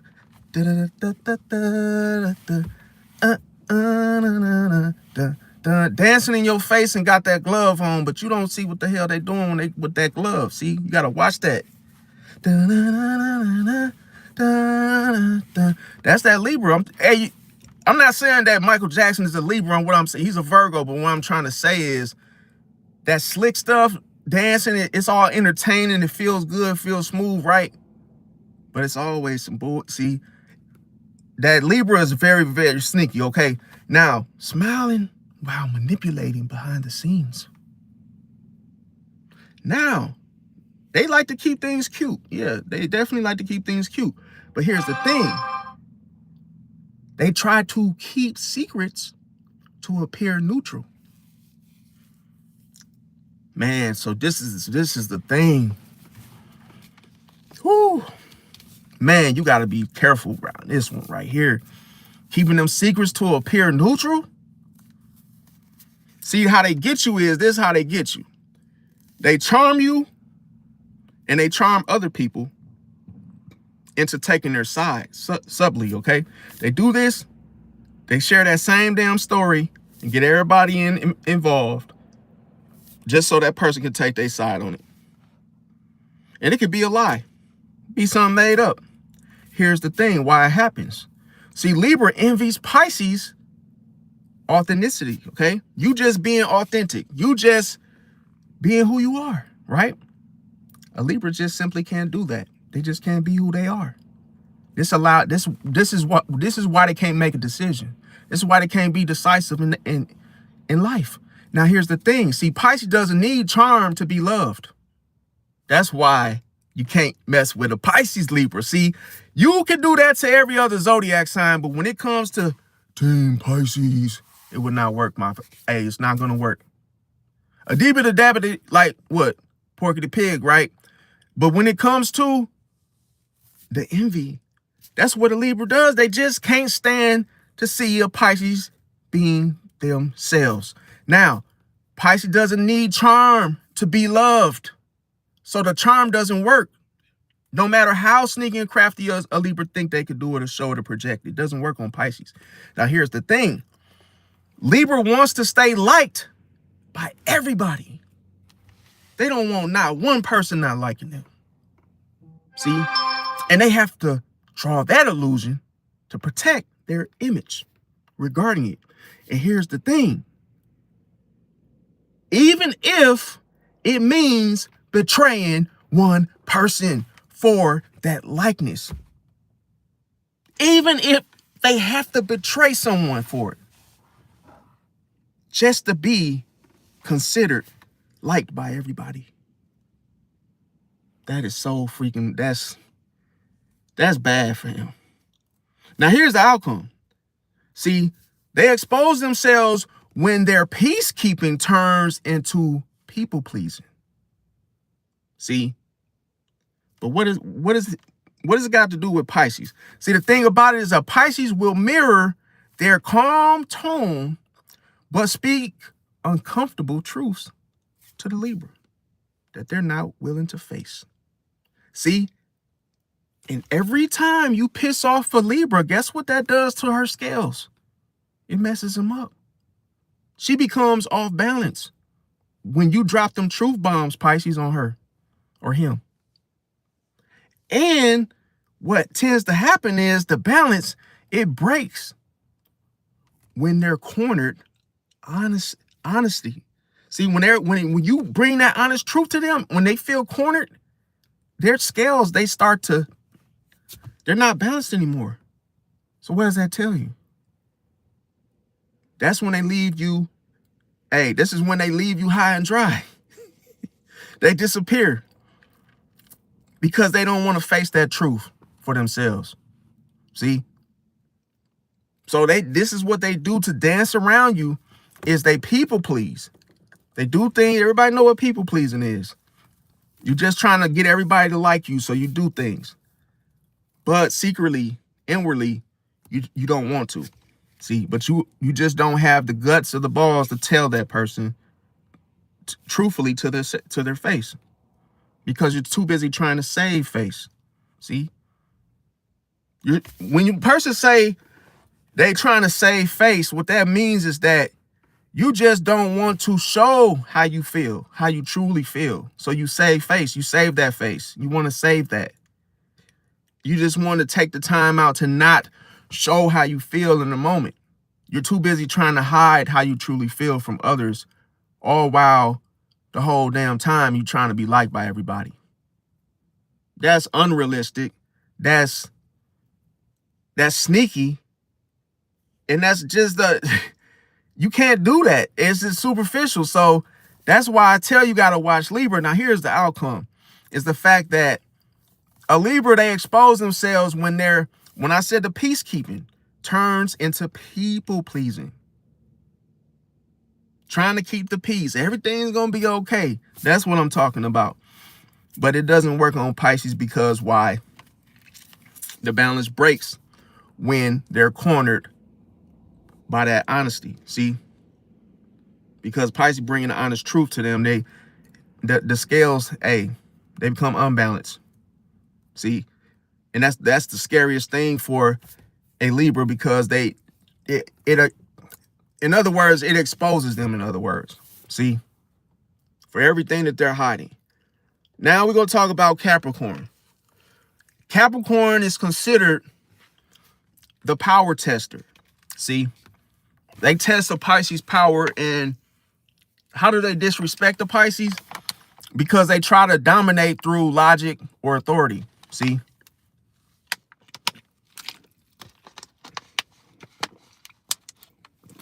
So it's like them trying to be your boss, which is disrespectful in a friendship. or a relationship. They try to be your boss. They try to be bossy. That's disrespectful. Another thing too of why they disrespect is because a Capricorn calls Pisces empathy irrational or too emotional. See? Because it doesn't. Why? Because wearing that coat, they don't want to feel those elements. Hell no. So this is how they're gonna come at you, Pisces, because they don't want to feel anything. They want to stay in the cold, stay cold-hearted about how they feel about anything. Now, you know what's the funniest thing? And I know I'm not trying to offend anybody that's watching that's a Capricorn, but the funniest thing is, as if you ever want to remember what I said, come back to these timestamps, is that remember, Libra is the one that's driving the plane that doesn't know where to go, right? So a passenger on the plane is the one that says, hey, make a left, make a right, in the background, in the back. So, because a Libra, he or she, regarding a Libra, they would rather you do the talking, that you make the decisions. See, they'll tell you, oh, I want to know if somebody likes me. Say if it's a woman, she wants to know if a guy likes her or not. She will be so afraid to ask and find out. So what does that tell you? She lacks directness. She lacks being direct in your face, just telling you like it is, how she truly feels. So she's the pilot that doesn't know where to go. So she would rather the passenger tell her where to turn. So that's funny and all, but hey, that's realistically how it is. Now, let's talk about Capricorn. Refuses to wear the coat in the cold weather, knowing that it's cold. Because why? He or she doesn't want to feel that emotion. They would rather stay in the cold. Now, why is that? See? And then ask yourself, how does the Capricorn deal with their emotions? Guess. Oh man, it's cold. It's super cold. And they're just sitting out there in the cold, right? And you know they're cold. But they're trying to fight it and trying to act like they're not, right? And here's the thing. You might see a Capricorn just chugging down beers, right? Just trying to, wish they could smile, but hey, they might say, hey, real. Hey, I've been trying to ask you, bud. I see you like every time I see you, man, you just like have this nice smile, man, on your face. Hey, I just want to know, is it okay to smile, man? Hey, it's the truth though, man. I know it don't sound, the way I present it probably sound, crazy, but that's how a Capricorn feels emotionally. Hey, bruh, is it okay for me to smile? I'm feeling a little happy, man. Hey, yeah, it's okay, man. Smile. It's not a crime to smile, Capricorn. Smile, man. You looking all serious and like, stern and militant. Bro, smile, fam. It doesn't cost anything to smile and show that emotion. You don't have to ask. See? But that's how Capricorns, they make it so difficult to show or express themselves emotionally. See? They don't think they have the right because they think that it's a weakness to smile or to show emotion. See? They want to be the rock you stand on. They want to be that whole manly man and hey, grease monkey where, when it's time to work, they like to show the residue on their hands after they work.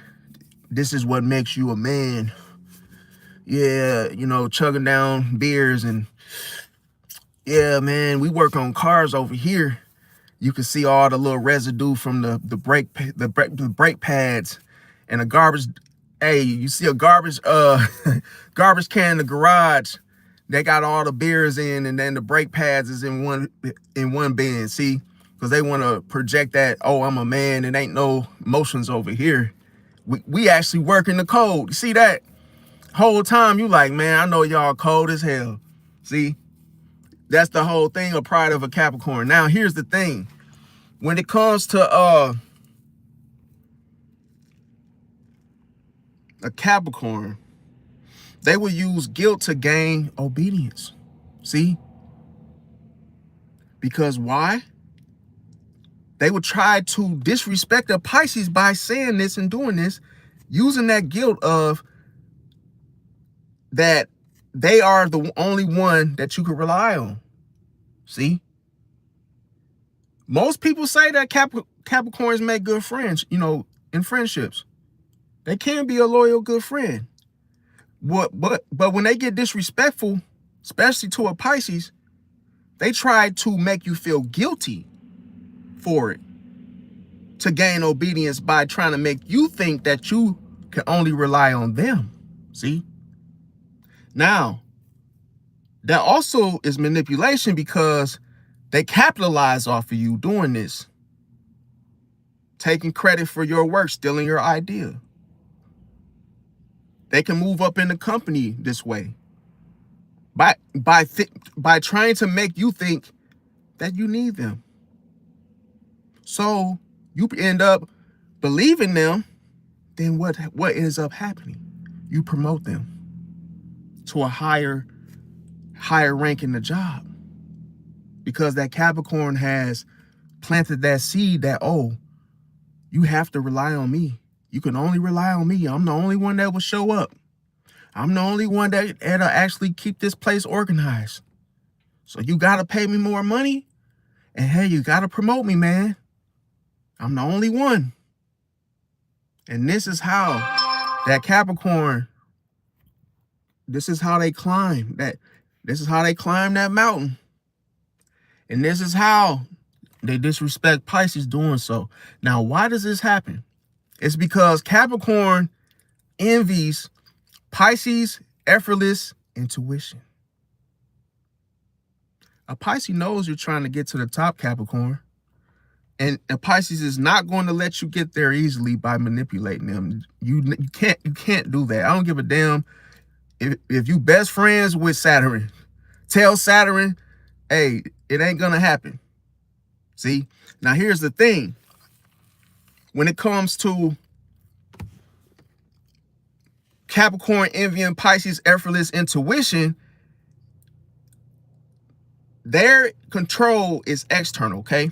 Their control is external. So what does this mean? Pisces is all spiritual. So this is why they envy this in Pisces. Now here's the thing. A Capricorn will test Pisces to see if compassion can be controlled.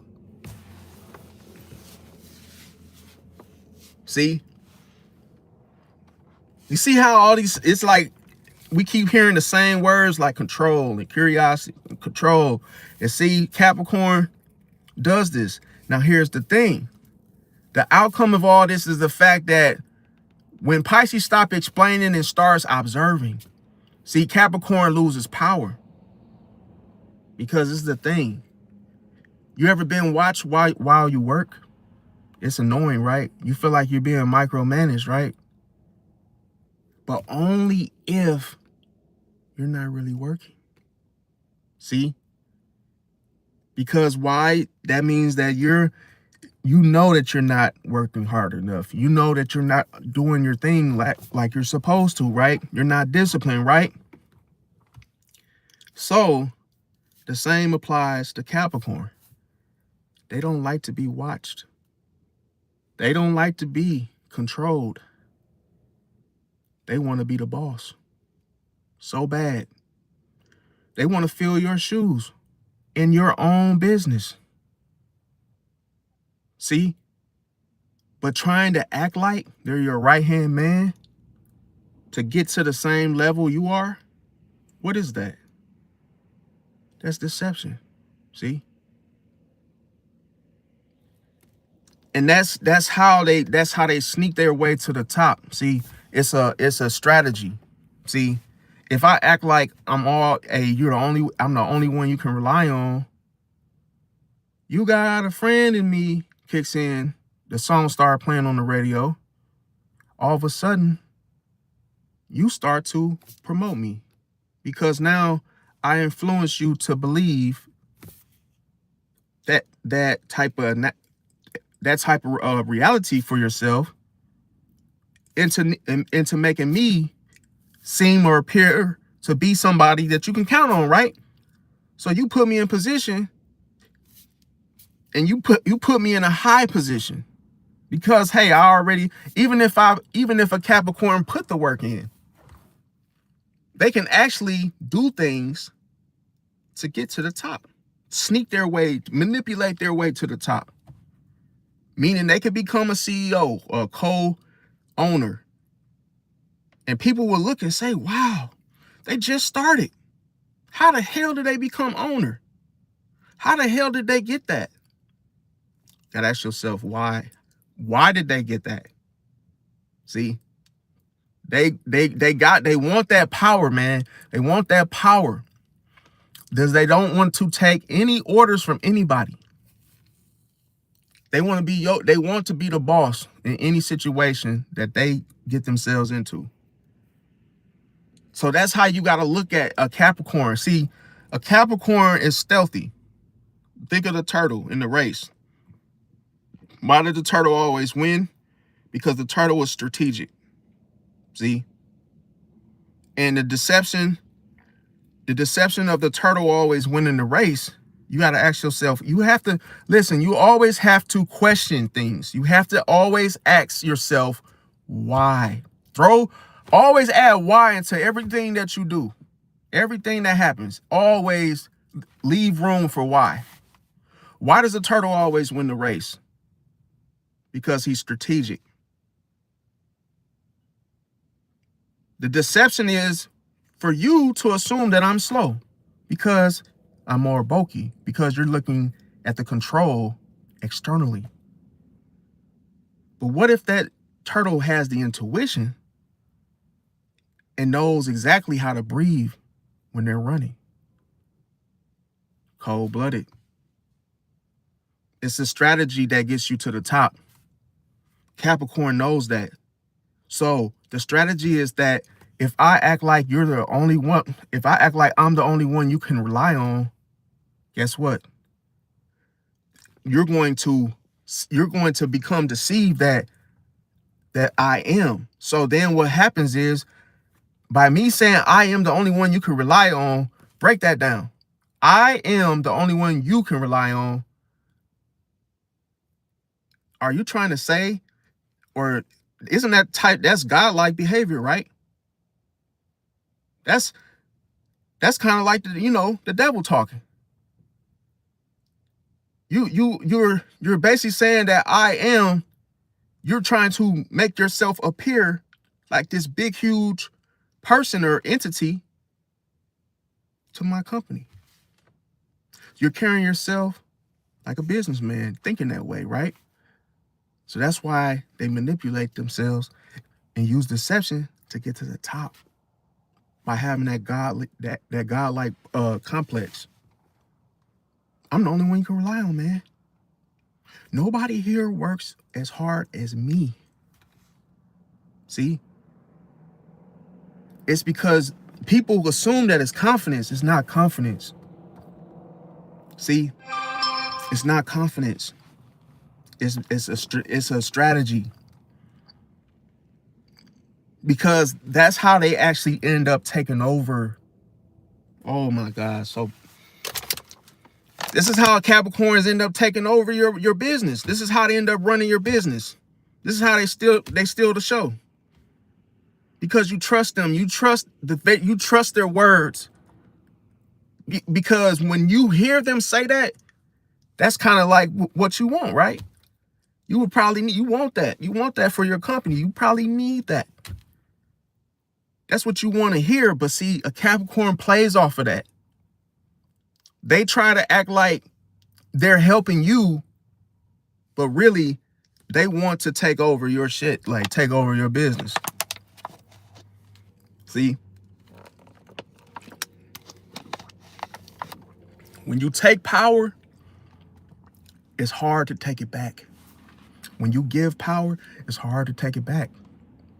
That's how that person end up taking over. The more power you give to a Capricorn, it's almost like, this is like Thor's hammer. This is like the gauntlet. It's just like when it comes to the Thanos and the him getting all the stones, in other words. See? Everybody know Thanos is like a Capricorn in a way.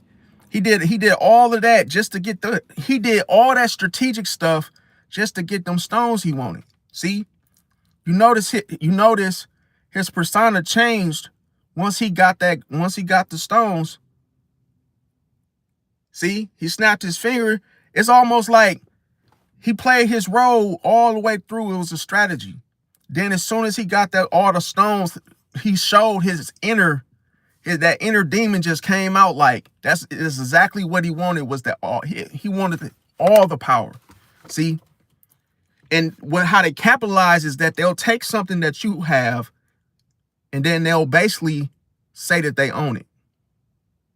So they'll take your business and then they'll try to make it seem like it's theirs.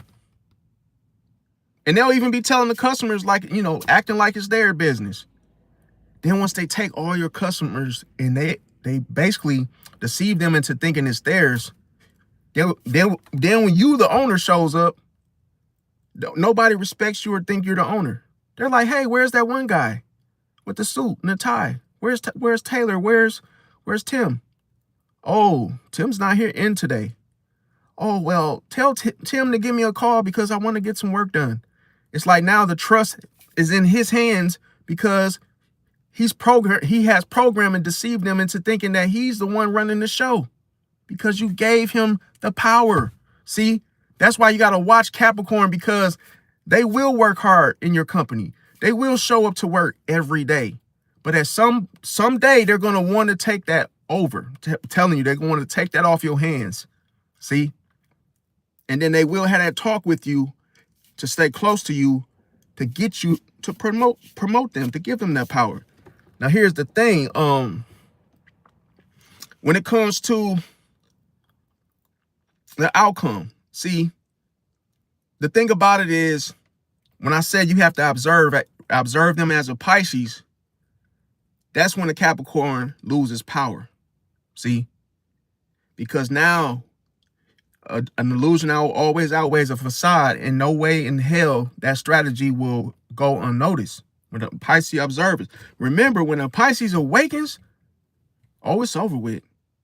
It's like the Undertaker. You keep on doing stuff, and the Undertaker just keep getting up from everything that you throw at it. Pisces wake up, the intuition just kicks in automatically. As soon as they observe a situation, they're gonna see the deception in it, because Neptune uncovers everything, dissolving all boundaries. You can't hide, because think of it, everything that you put into water, it shows. Yeah, you're formless, but everything that comes into a cup, a Pisces gonna show it. A Pisces gonna mirror everything in which it enters in.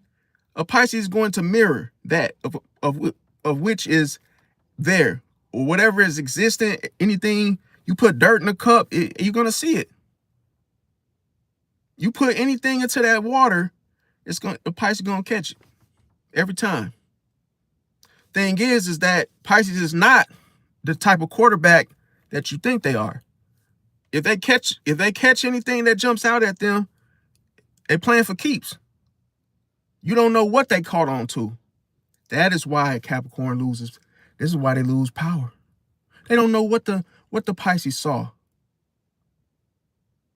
Because I'm gonna tell you, they don't know what the Pisces saw, because the Pisces is intuitive, and guess what? The very thing you cannot take lightly what a Pisces sees, because a Pisces can be a shark. A Pisces can literally take that piece of information that they saw and destroy the foundations and the structuring of a Capricorn. Because that's what water does. Remember, the intuition kills the strategy. The strategic, he cannot plan if he's being watched. Think about it. Nobody that has made a plan has had a successful experience when somebody's watching them. If there's cameras on a building, what is the point of having a freaking plan? They can see us. What sense does that make? Why would we break into a front door and there's cameras? No matter what plan we got. If there's cameras, that kills the whole damn thing. The whole damn plan and idea is done.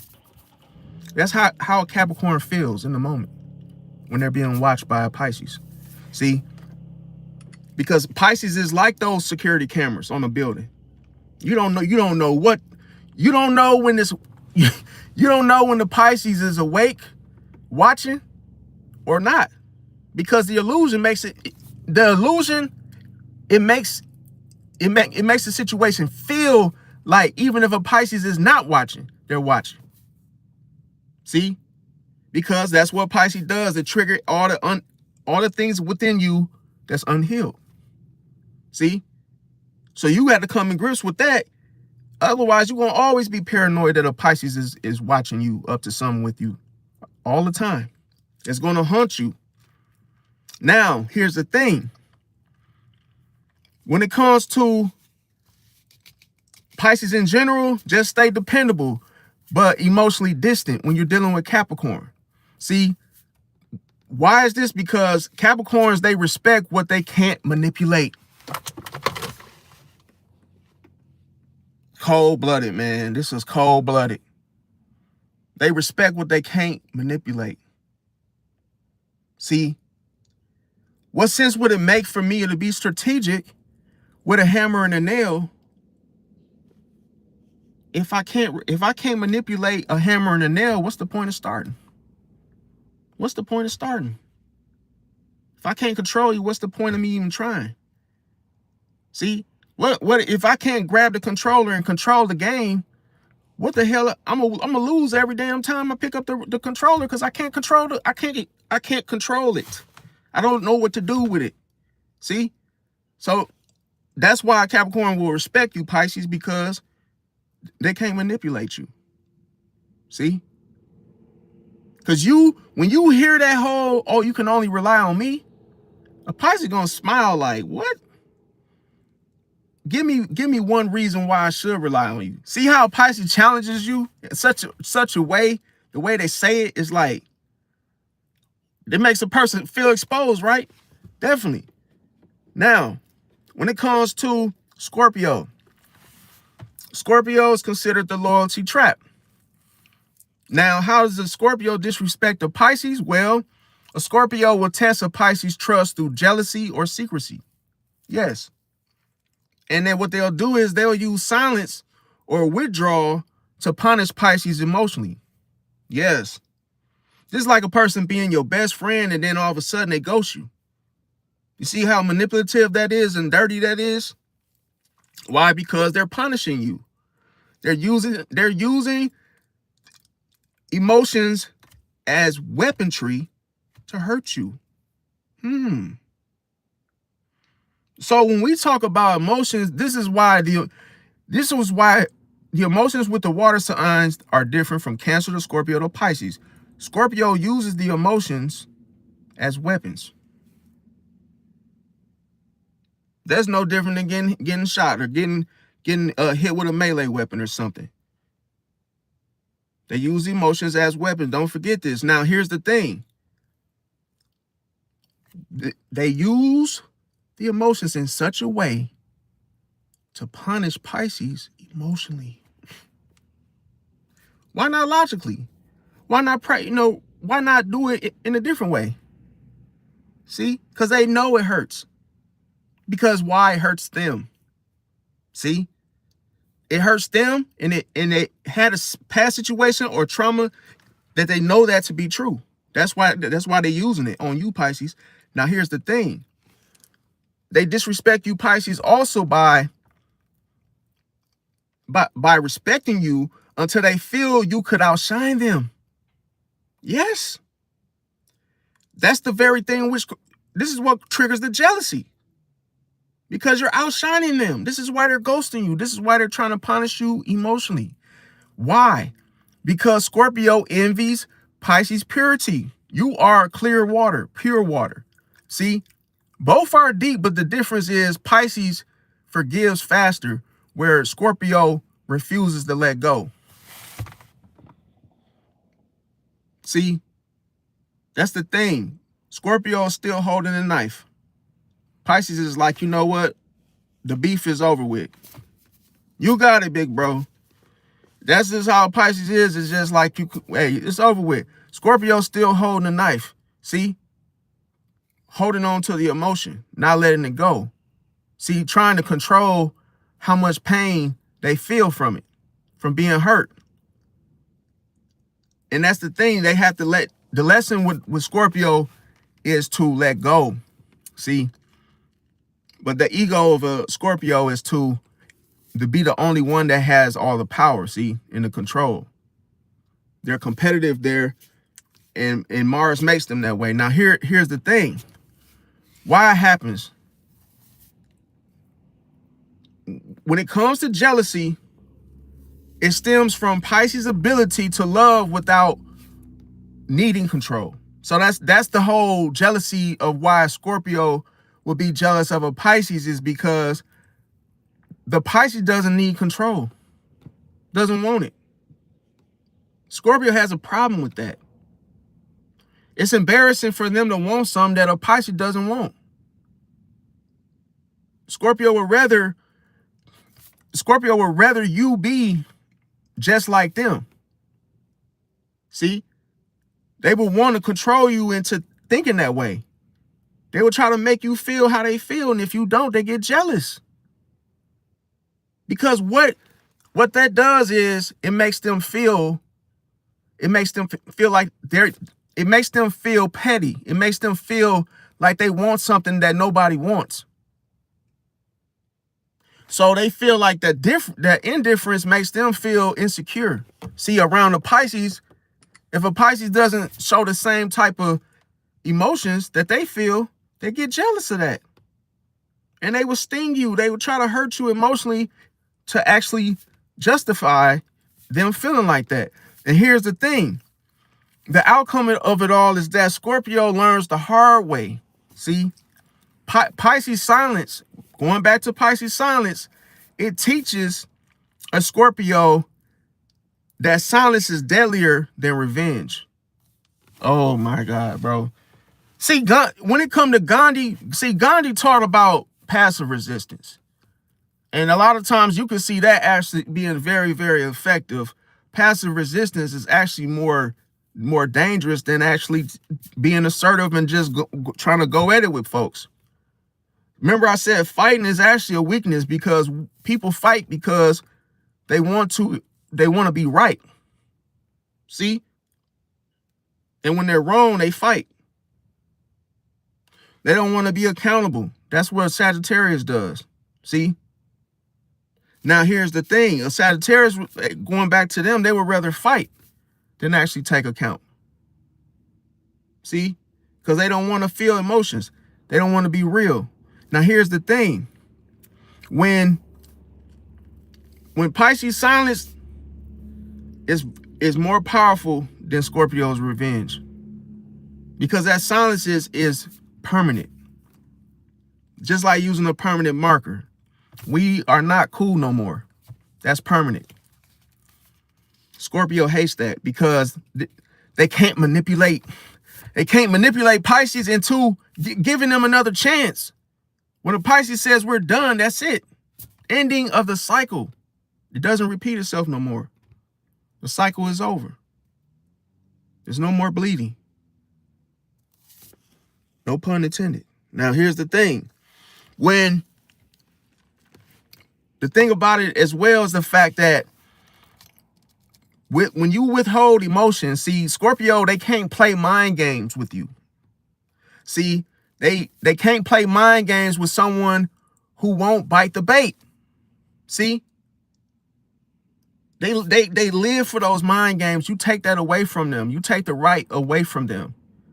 When you withhold emotions, you take the right away. See?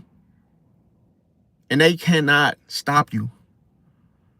See, because you didn't took the right away. The stop sign is there, but guess what? It ain't stopping you, Pisces. And here's the thing. They're angry because you won't bite the bait. So they feel like you're outshining them because you won't bite the bait. So they're jealous. The jealousy is what breaks the bond between Pisces and Scorpio. Never forget it. Now, the next thing I want to talk about is we're going to talk about you earn respect, Pisces, in silence. See, just staying quiet. Don't say nothing. You don't have to prove or beg for it. And see, your peace is your power and your silence is your protection. See, so that you don't need a weapon. That is your weapon. Now, being emotionally distanced, it teaches louder than confrontation. See, so you don't, and it's the best way to use it. Now, let's not forget, I'm not tooting my own horn when I say this, but Pisces can outwit every zodiac sign. Let's not forget that. By what? Being unpredictable yet kind. Now, the final lesson, though, of it all is the fact that people who disrespect your light are teaching you where not to shine. See? They're teaching you where not to shine. I say it one more time. People who disrespect your light are teaching you where not to shine. See? That's cold-blooded, fam. I'm telling you, that's the sauce. Now, here's the thing. Always remember that respect is earned. When a Pisces stops saving people who confuse compassion for weakness. See, when the person think like that, you have to just let them drown, fam. Now, here's the thing. Now, I wanted to talk to y'all that why Gemini is the most harmful. I wanted to expound on this.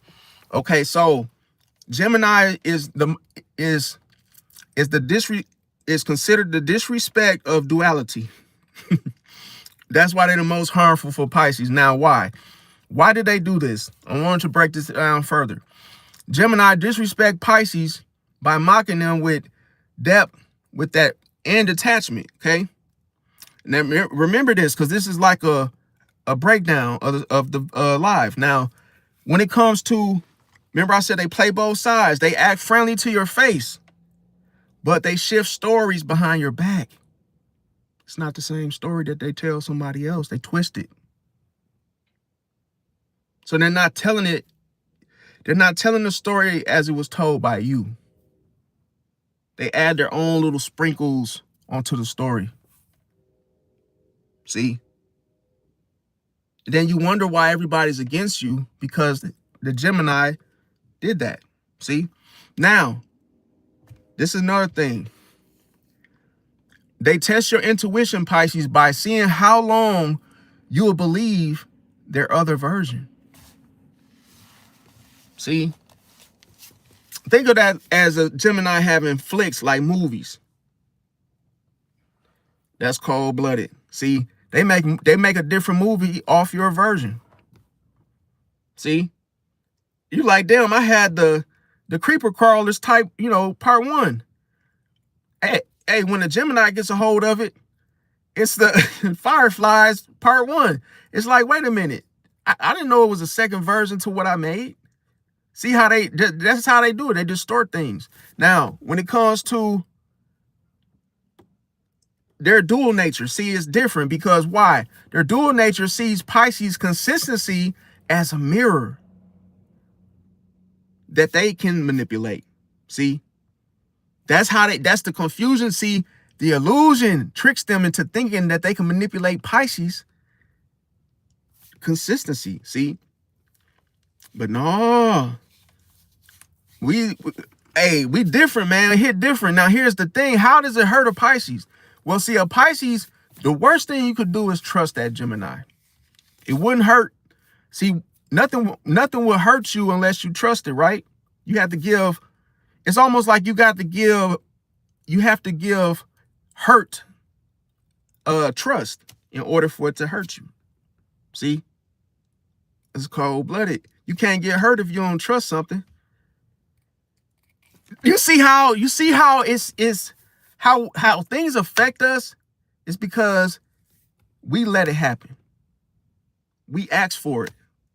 We hurt ourselves because we give something, and then we give that the right to. See? We give that the right away because we didn't stop it. See? That's why you got to set boundaries up front early. You got to put the fence in front of your structure, in front of your property. See? You got to create boundaries. Now, here's the thing. When you trust the words of a Gemini, that's your big mistake right there. Remember, you have to trust a Gemini's tone. This is something within reading that a lot of people fail to pay attention to, is the tone of what they say. My reading teacher in college told me, because I'm going to tell you, when I first, I'm going to tell you how, okay, so I ain't gonna lie, when I used to read stuff, I used to just read it like a book, right? We all probably have done it. My reading teacher in reading, she told me this because when you read something, it's like, yeah, you have to read it, but you have to comprehend what you read, right? And then you have to pay attention to the tone of how it's said, of which you read it. It has a tone to it, right? So you could tell the emotion behind the words, whether it's typed, emails, phone conversation. It's a difference. If I say to you, how was your day? It's three ways I could say that. I could say, man, how was your day, man? That's aggressive, right? I'm mad, right? I said it in a way that wasn't like friendly. You have to pay attention to the tone of which one uses, and that you have to use that with Gemini. Because Gemini doesn't expect you to. Whoa, that's cold-blooded. Gemini doesn't expect you to pay attention to their tone. That is what they leave out. See, you got to understand that when a boxer is fighting someone, they actually go after what is exposed, what's left out. So if you're blocking your head, you're blocking your face, guess what's open? Your ribs, your thighs, your knees, your feet. Guess what? They can still inflict damage on you because you left. It's still something to grab onto. It's still something to attack. But see, Gemini doesn't understand that the shark always finds something, floating in the water that the Gemini doesn't know. They just don't know it. So when you read the tone, it helps you better gauge what that Gemini is doing. See, I'm going to tell you, being fully aware beats curiosity and control anyway, by default. It don't matter how curious you are. It don't matter how controlling you are. You could be a narc. That's not going to work. When somebody is able to be observant, intuitive, and read and comprehend and read the tone, see, it's different. It's different ways, different things. Just like manipulation doesn't work on somebody that's spontaneous. See, it doesn't work. Now, here's the thing. When it comes to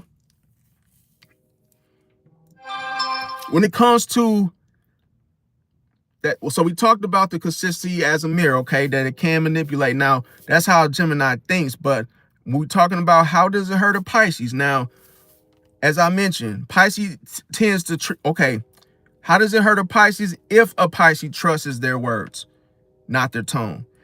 And Gemini speaks with charm. That's why you got to pay attention to the tone. They speak with charm even when betraying you. See, even when betraying you, they speak with charm.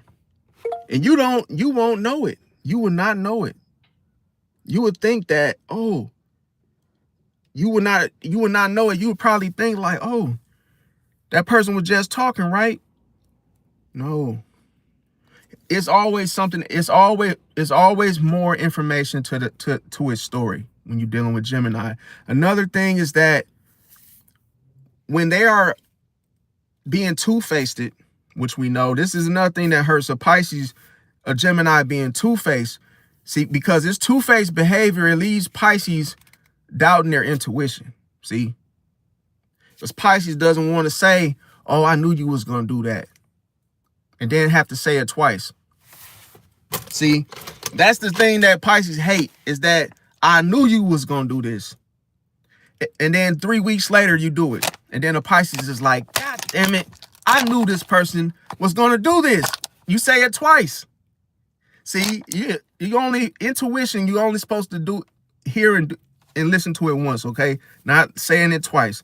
Now, that two-faced behavior, yes, it leave a Pisces doubting their intuition, and that is the real wound that it leaves. That's the real wound. That's the whole reason the Pisces is hurt about, is the whole two-faced stuff.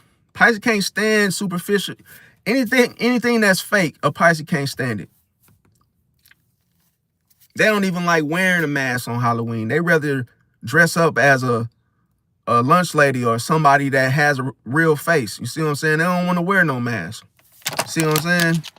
Because they like, shit, I am the mask. You know, what I got to wear a mask for?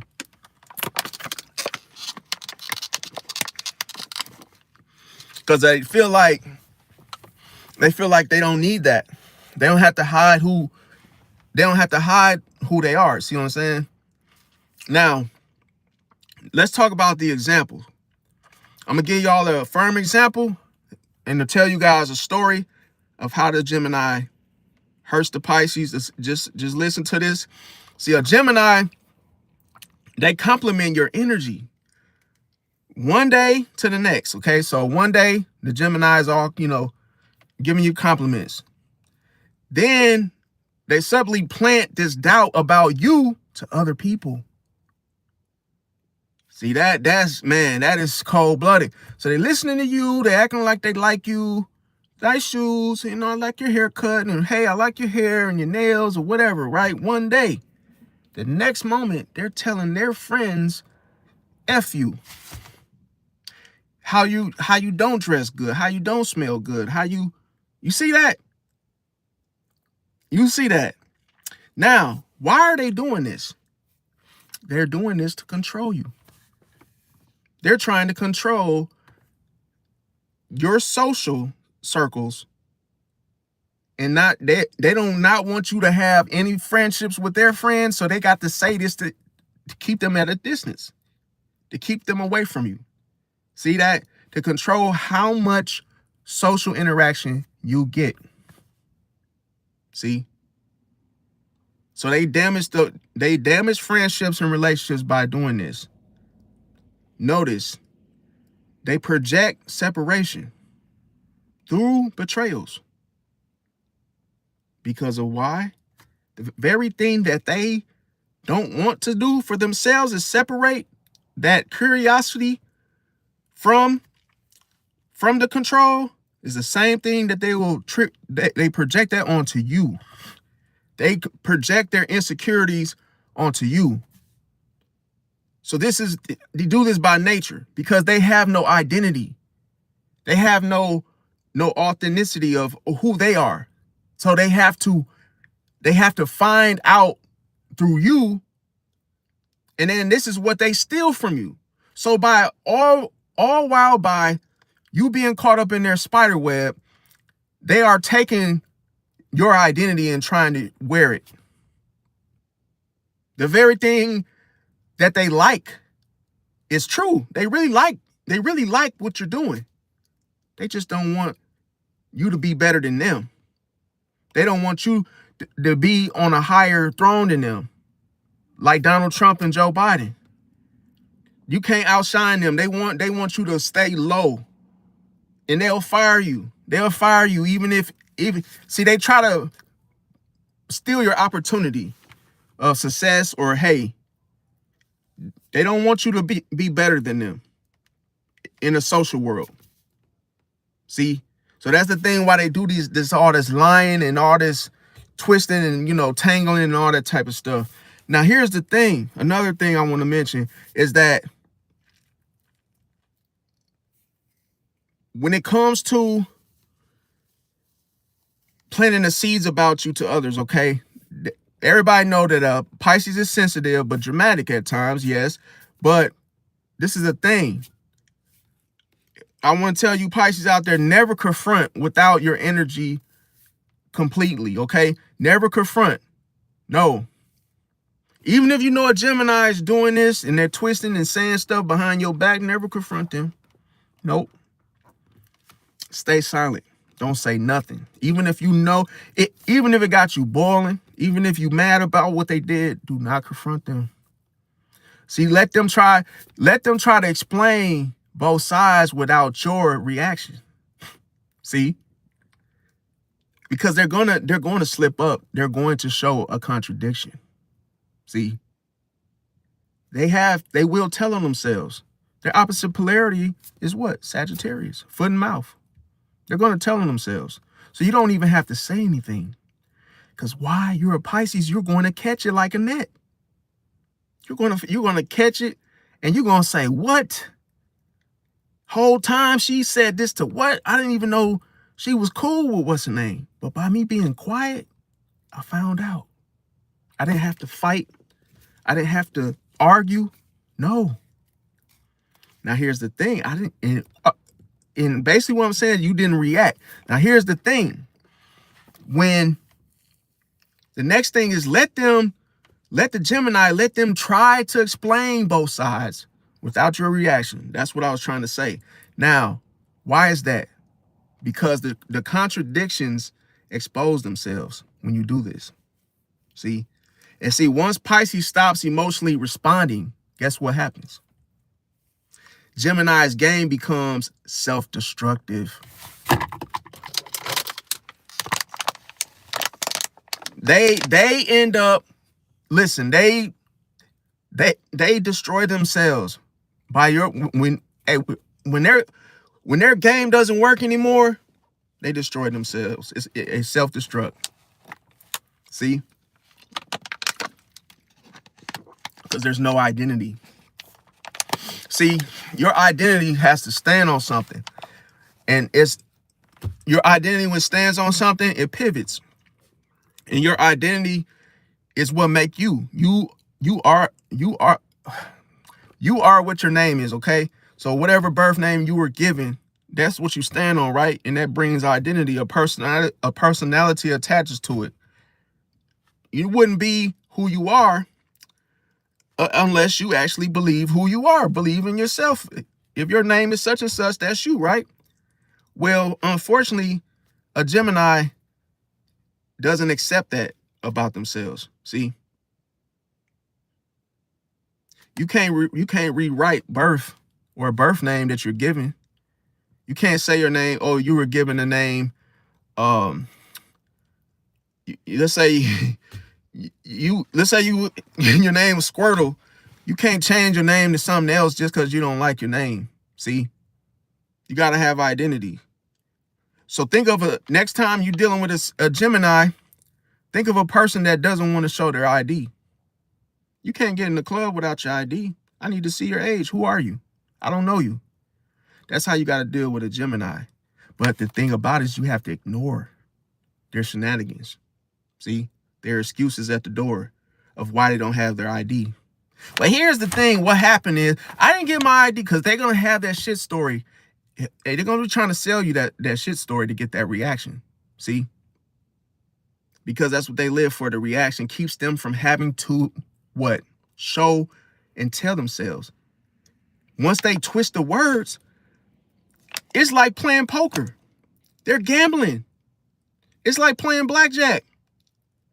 Why? Because they're hoping you don't get 21. So they're basically just smack that 10, that they get that 10 and they like, okay. By them twisting your words and twisting the story, that's what they're doing. Why would you risk all of that just to find out that you're what? A contradictor. Why would you risk all those friends and all those, your social circles? You'll put all that on the line for what? What are you trying to prove?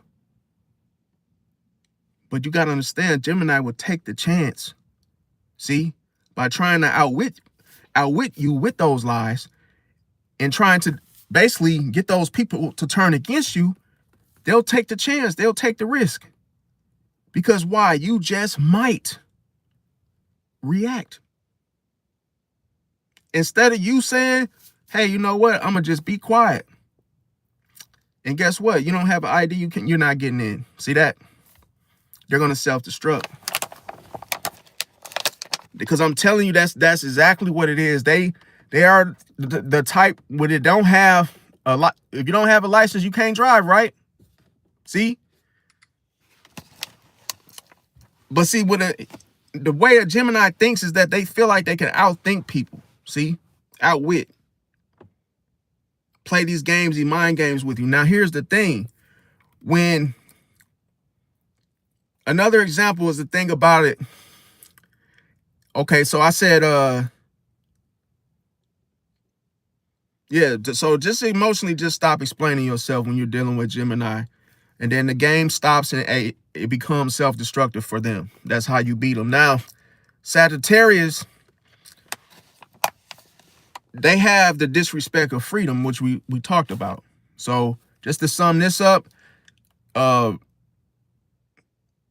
they basically, a Sagittarius believes that honesty excuses cruelty, okay? So when it comes to they have like different changes of their philosophy and the way that they think, in other words. But we already talked about it. They weaponize truths. And see, they do that to tear down a Pisces in such a way that they call it, oh, you keeping it real. See, that's the way they try to call it. Oh, you keeping it real. You keeping it real. They try to tear down Pisces for those truths. And those truths, like I say, they use what? As weapons. See? And that's why when you get under a Sagittarius skin, that's what they do. They try to play on the whole truth thing, the whole truth game. But they think they're doing it for freedom. It's not for freedom. See? Just know when being dumb is free. So that's why they call it freedom. Now, when it comes to the next thing I want to talk about is let me see here. We talked about, so this is a little bonus thing I want to add, is that like the root of all the disrespect towards Pisces in general is that, like I say, people disrespect Pisces because they can't like quantify the spiritual value. See, they don't understand it. That's why people come around Pisces and they instantly get confused. Who a Pisces is, what they stand for, what's their motives and intentions, and just how compassionate they are. They just don't see it. And then on top of that is that, see, when you're a Pisces, you give money, control, or logic, and all of a sudden, what does it do? They can't create. See? And a lot of times, Pisces just has unconditional energy in itself. And other people, they can't possess it. So they try to diminish it. See? Anytime you do something, Pisces, that's why people don't give you credit. They try to minimize your efforts. They try to make it seem like, oh, what you're doing is nothing compared to them. Anytime there's a comparison, that's jealousy. See? Oh, I'm better, or hey, I could do it better. Anybody try to make suggestions based off of something that's actually proven to be the best thing to do. Just because it's coming from a Pisces, people don't want to respect it. So you always have people trying to talk over you and trying to push their product, trying to push their way of doing something when you've already announced the best way to do something. It always comes back around because it repeats itself. Remember, it's a dual-edged sword with the intuition. A Pisces doesn't listen to it, and the intuition comes back to remind the Pisces that you should have listened. So you say it twice. Damn, I knew this was going to happen. I knew this was going to happen. And guess what? The intuition, it does the same thing to an enemy that tries you. Is that I told you not to go messing with that Pisces. Now look what happened to you after messing with that damn. Then a person say, damn, I knew I shouldn't have messed with that Pisces. Now that I done got locked up, now I'm on child support. Damn, I knew I shouldn't have messed with that Pisces. So intuition, double-edged sword, hurts the enemy and it hurts you from not listening to it. See? So it actually doesn't, takes no prisoners. It's almost like, yeah, picks and choose. It's like what? Bop it, a game of bop it. You bop it, squeeze it. It's telling you what to do. Guess what? When you don't listen, it goes, like the bop it game, right? You lose out. You have to be on timing with intuition. You have to show up and listen to it. If you don't follow, you don't follow it, you lose to it. See? It hit different. Now, when it comes to the ending of cycles with regarding Pisces, is all how you end the cycle of being disrespected by the zodiac signs. You got to stop over explaining your intentions. Sometimes you will feel the need to because you just want to be respectful, but don't think like that. Don't over explain what you're here to do, okay? You don't owe nobody ish about what you're here to do, okay? Now, the more you explain, see what happens is the more you explain, the more manipulators start to gather. See? It's cold-blooded. See, your energy affects everybody, no matter where you go. So as soon as you start over-explaining your intentions, manipulators, they start to gather around. They're listening. They start to do this, arms folded, listening to you over-explain yourself regarding your intentions, right? So why give them the intel? You want to be unreadable, unapproachable. You want to slither through and be a man or a woman of a few words. Good morning, everyone. How's everyone doing? Always remember, keep them talking and you just listen. Ask them questions, make them talk. How you doing, man? And the minute they try to get information out of you, hey, ask another question. Don't tell them anything about you. Become the one that no one knows about. And see how much power it holds by you not saying anything about yourself, over explaining nothing, putting a zip tie on your lips, right? Now, here's the thing. Use mystery as a boundary. Oh, use mystery as a boundary? See? Why is that? Because people will not try you if they cannot see you.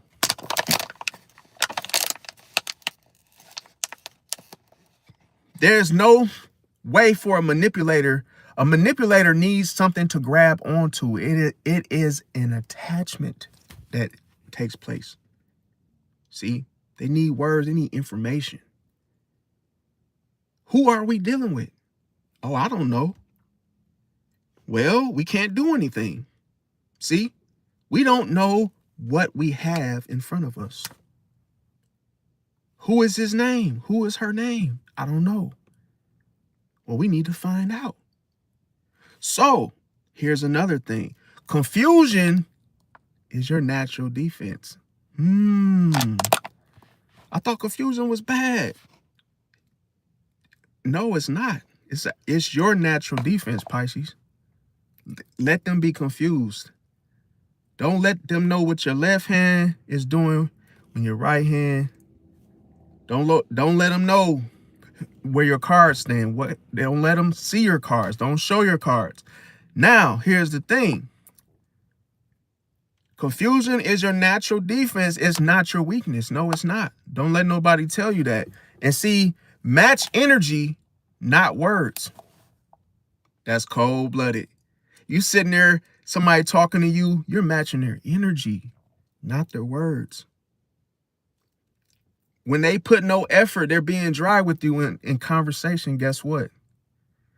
You pick up on the fact that they're not interested in you. And you let that be loud and clear. All that mumbo jumbo, you're great, this and that.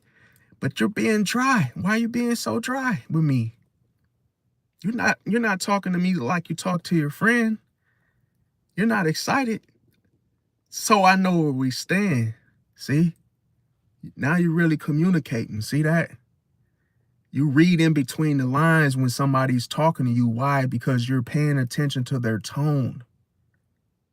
See, that's the real communication that's coming when they're talking to you. And here's the thing. Reward consistency, not apologies. Cold-blooded. An apology is an illusion because you don't know if it's real. Because you can't see. You can't see through an apology. Cold-blooded. You cannot see through an apology. Oh, I'm sorry. Those could be alligator tears, my friend. Oh, I'm so sorry. I didn't mean to bump into you. Oh, I'm so sorry. I didn't mean to. Oh, I didn't mean to go, I didn't mean to. No, fam. They're testing you. They're trying to test you if you are aware. Remember, they go back and check their work. When they're doing you dirty, they go back and see if they made a mess and how messy was it. And did you catch on to it? So you got to be very, very careful when you're dealing with people to know their true motives and intentions. Now, here's the thing. People who disrespect you can't stand seeing their reflection. Cold-blooded. Pisces, you are the reflection. See? And this is the thing. When I said that, I said people who disrespect you can't stand seeing their reflection in your silence. Because they know you see them. That's why you're not saying nothing. They know you see their fakeness. They know you see through them. That's why they're like that. Hey, on your job, that's why they acting like that. They know you see them when you're quiet like that. See? That Gemini knows that you're on to them. See? See how powerful silence is? You're not saying nothing. And it's literally tormenting folks. They can't, bro, it's people out there that cannot stand a person to be quiet. They hate working with quiet people because it actually shows, hey, it exposes them. That's why they hate it. Now, here's the thing. Not apologies. Because think about it. Apologies are fake. Apologies is just an excuse to save face, to hide how they really and truthfully felt about what they did, right? Because think about it. What sense does it make to say I'm sorry, right? You wouldn't have done it had you felt that way. If you really felt that way, you wouldn't have done what you did, right? So why are you saying I'm sorry? You're not sorry. See? When someone says I'm sorry, what they're really saying is they want another chance at hurting you, okay? That's the truth. Because I'm sorry, that's pathetic. It means a lack of integrity. The person is not sorry. Why do you think a person that commits a crime, right? He goes to court. The judge doesn't even buy it. Oh, I'm sorry, that I did it to your daughter or your son, yeah. They're not sorry. See? That's just a cover-up to hide how they feel. They're saving face. They're saving that face, that aggression face that they had when they did such and such when they did that to your daughter or your son. They're just saving that face. They don't want you to see the truth in that, see? So I'm sorry. See that? That's pathetic. It's just an excuse. You got to stop. What you got to stop doing, though, stop accepting it. Stop giving it room. Stop giving it existence. Stop tolerating those fake apologies. Just stop falling for it. Stop cutting slack for people that are doing stuff deliberately and then the lame excuse, I'm sorry. See? Hold them accountable. Oh, I'm sorry. No, get the hell out of here. No, you can't come back. No, I'm sorry. See how I just said that? I'm not sorry. I'm just saying you can't come back. But the truth is I'm saving face because I don't want to yell at you, right? That's how it is. Now, the next thing is that when it comes to, let me see here.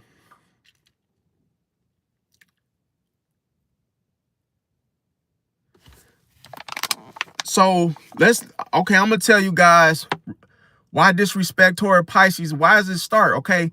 It starts, I'm going to tell you the core causes. Okay. As I mentioned, projection. Projection. Why is this happening? Because others, they project their emotional instabilities onto you, Pisces. Why? Because Pisces mirrors truths that other people hide. See? And always remember this. If you have parents that just come and just whoop your A for no reason, they're projecting. Yep. People that just start stuff with you and you just don't know why they're doing it. It's projection. That's why if you notice, they say if you're angry, rip up a phone book, right? Because you're projecting on how you feel by ripping those pages out of a phone book, right? That's how you project, because your internal energy is being what? What goes in comes out. When you eat food, what do? It goes in and then what? It comes out. So you cannot digest the way you feel, right? Peacefully. But guess what? A Pisces can. See? Pisces has self-control. Anything a Pisces does is because they want to do it. John Wayne Gacy, he did what he did because he wanted to do it. Didn't nobody make him feel no type of way. He wanted to do that. It was intentional. That's why the whole when they brought the whole penalty to him, the death penalty, he didn't give a damn. He already knew that was coming with it. He didn't care about that. See? He was decisive when he did that. That's why when they were trying to hold him accountable, he didn't care. See? He didn't care. He like, do what y'all gonna do. Y'all gonna do it. It is done. The mission, whatever he was trying to do, was already done. The ending of whatever he was trying to prove, he lived to do just that, and then that's it. It was permanent after that. Now, here's the thing. The next thing I want to mention is envy. This is a core cause to why other people disrespect you, Pisces. Envy. See, Pisces peace and intuition, it make people feel exposed. Now, it's that stillness. Because why? When you are still, what are you doing? Well, who are you? What element are you presenting? Purity. See? Anything that's filthy does not like anything that's pure.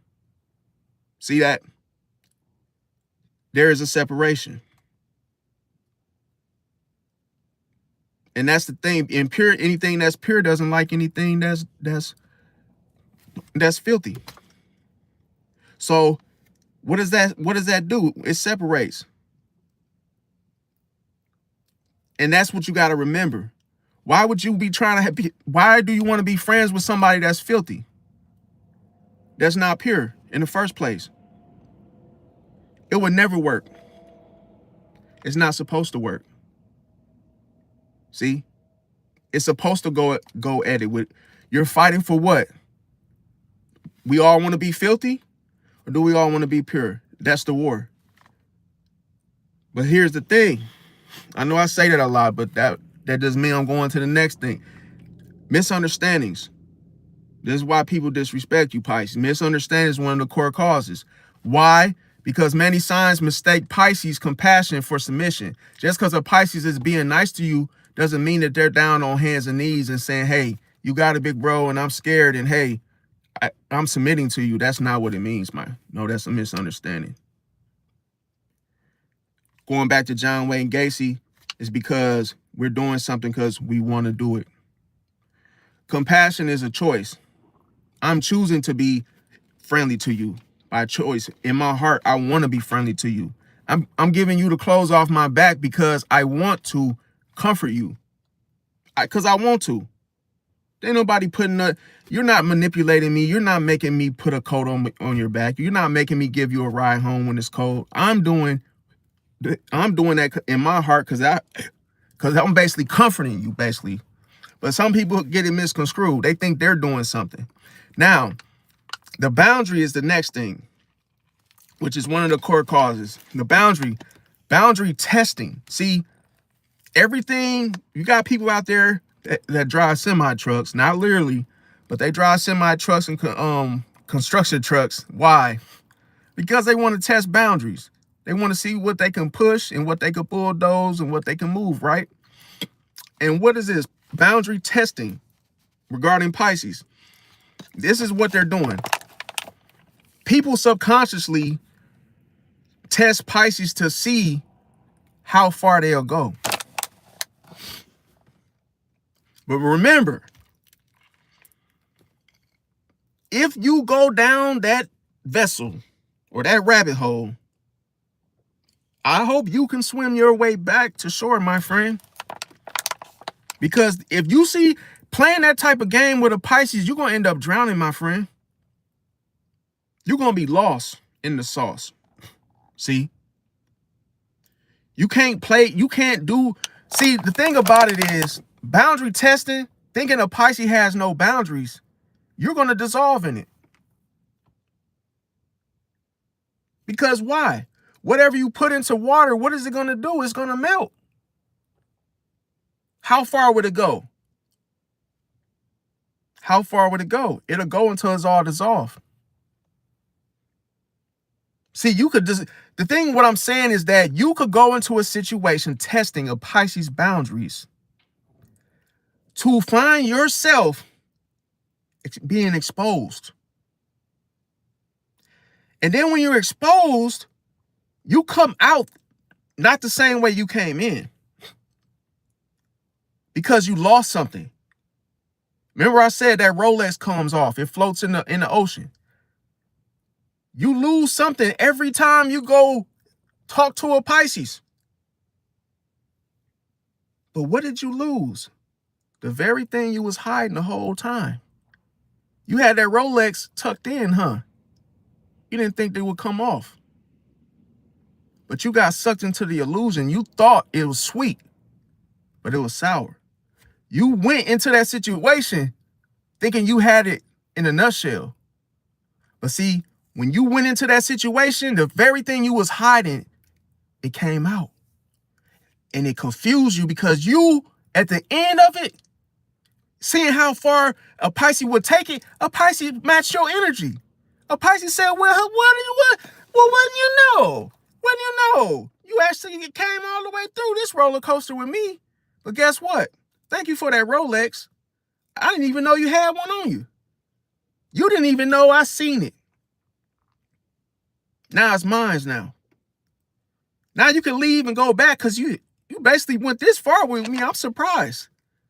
Now you done told me your whole life story. Because you thought it was sweet. You thought that I was going along, but the whole time, you done told me more than I really wanted to know. I didn't even know you had slept with your dog. I didn't know you had a date with your cat. I wasn't trying to hear that. But you went too far, thinking that I would go trying to test me and see how far I'll go. But you actually did it.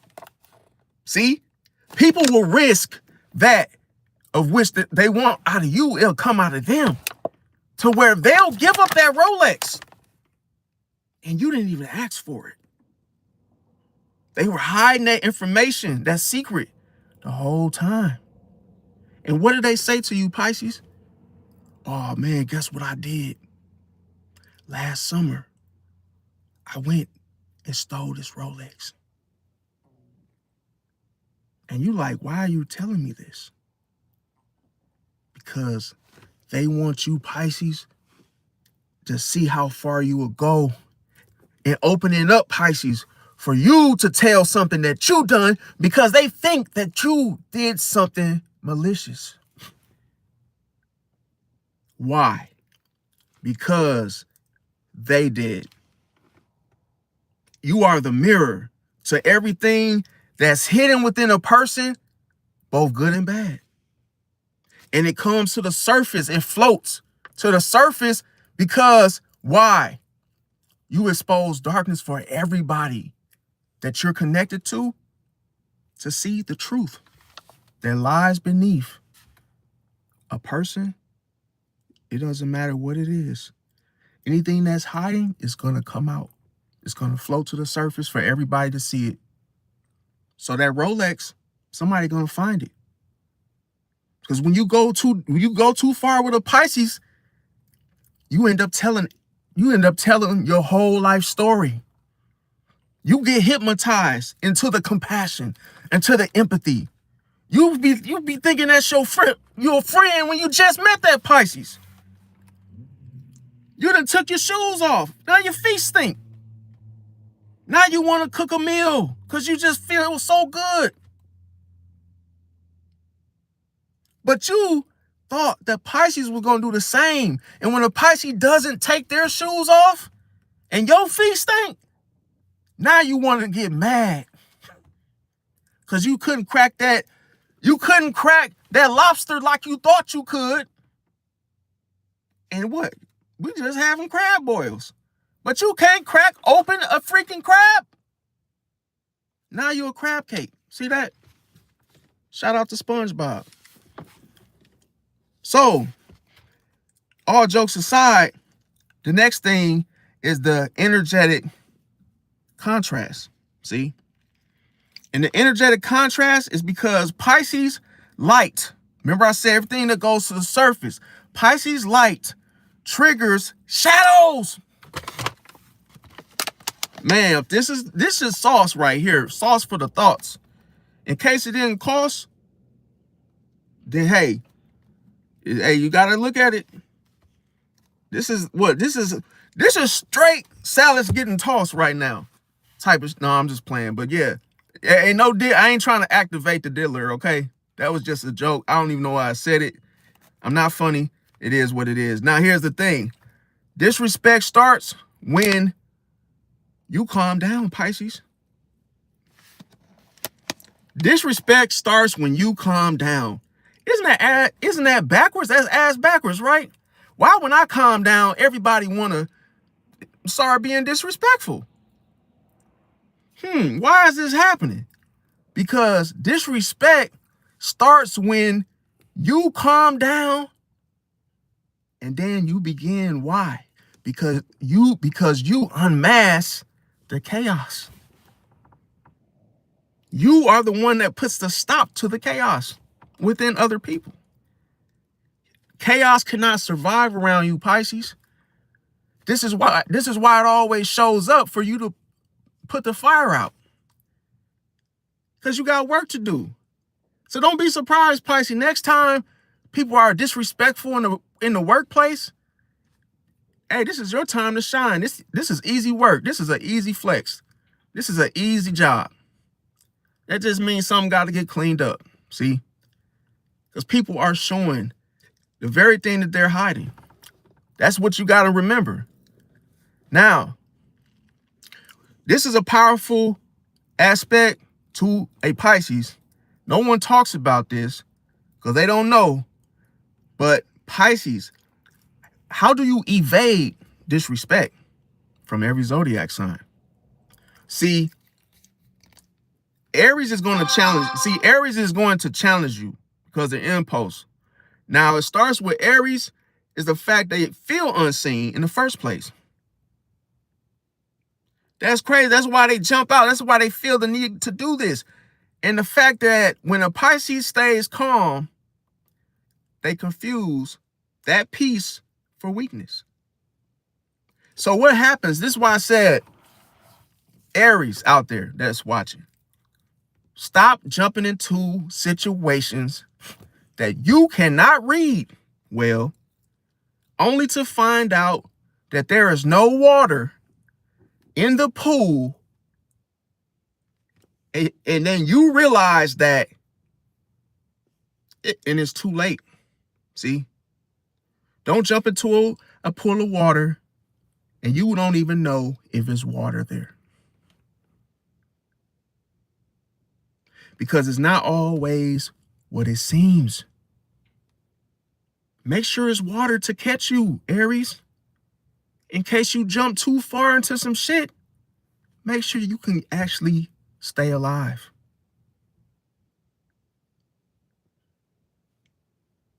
See, Aries is the type of sign that'll drive a motorcycle without a helmet.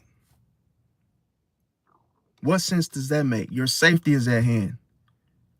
But no, Aries will never listen to anybody. You can never tell an Aries what to eat, what to drink. Because, hey, drink some Ensure, man. You're getting skinny, bro. Nah, man, I'm good. Aries, slow down, man. You're going too fast. No, man, I'm good. Aries, that girl is not the one, bro. No, man, I'm good. They don't listen. And guess what happens? That is their detriment. Jumping into what looks like a pool, but it has no water in it. It's a complete destruction. You being out of control and not accepting counsel, that's what happens. Now, the thing about it is, how does a Pisces evade it? By refusing to react with aggression. See, we take that away from Aries because we basically see that they're high-headed. And we know the detriment of aggression because you react without thinking.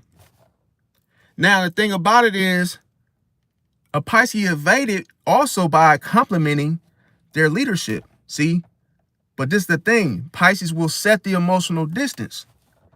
And why does this work? Because Aries runs on reactions. Think about a Gemini having a pet. What would you think? What sign would be the greatest pet for a Gemini? Aries. If something were to happen, think of it like this. Think of it like this. Who would that dog be? It'll be an Aries. Because why? Gemini is all for the reaction. They love getting reactions. They will use the Aries. They will manipulate the Aries to do all the dirt. See? This is cold blood. It's almost like they would have an Aries on the leash. And the Aries won't even know. Pisces is the only sign that can actually see what Gemini is doing. Because a lot of times that's the thing. When anything that comes under Neptune exposes everything that's hidden. See? And that's why it's hard for other people to see the power within a Pisces, because it's a cloud. It's hidden. See? Can nobody see in a when it's foggy, right? Even when you turn your lamps on, your fog lamps, it's very difficult to see. It slows that whole area down. Some people pull over because they actually it's like a fight to get through it. So if the vision is blurry, or let's say you're riding down the road and hey, they say a message on your phone comes up that says, hey, it might say the vision is blurry in this area or whatnot. That's the same concept when people look at Pisces. They don't see our power. They don't see what it means. They don't understand us. Now, here's the thing. Aries runs on reactions. Silence ends their control loop. They can't stand that silence, and that's what shuts them up too. By you actually being silent that's how you combat Aries. Now, Taurus is the comfort controller. Now, Taurus is all about comfort. And when in this situation, they will basically, how this starts is the fact that they're very flexible emotionally, okay? But that's the thing. That's what threatens their need for predictability.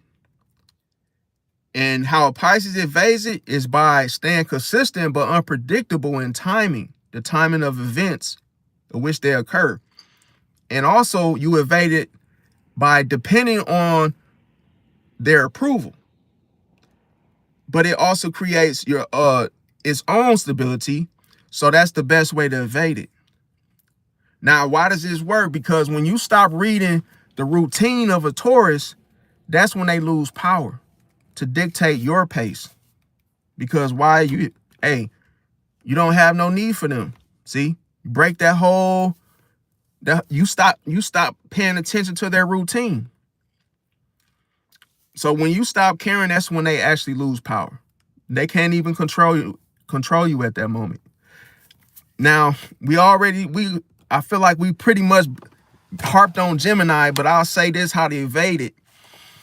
Gemini, as we know, is considered the verbal trickster.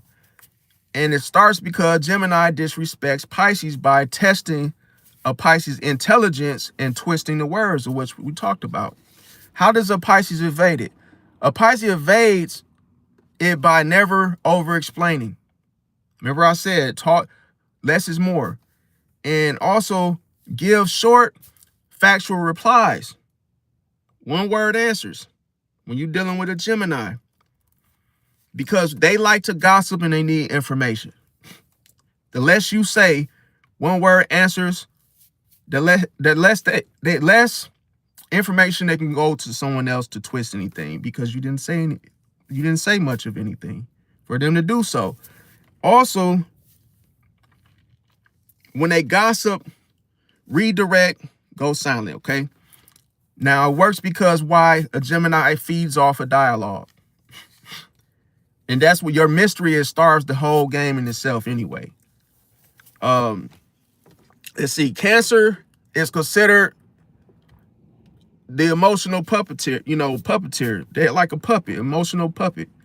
And see, why this happens is the fact that Cancer projects their insecurities through guilt or passive moods, those mood swings.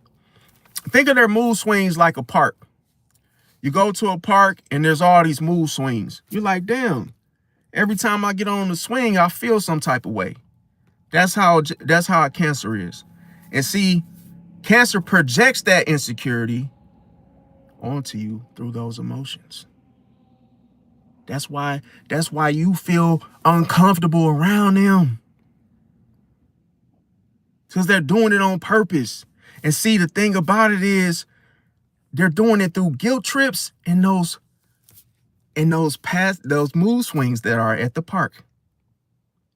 Imagine you going down the slide, but it's a guilt trip. It's something that's supposed to be fun, right?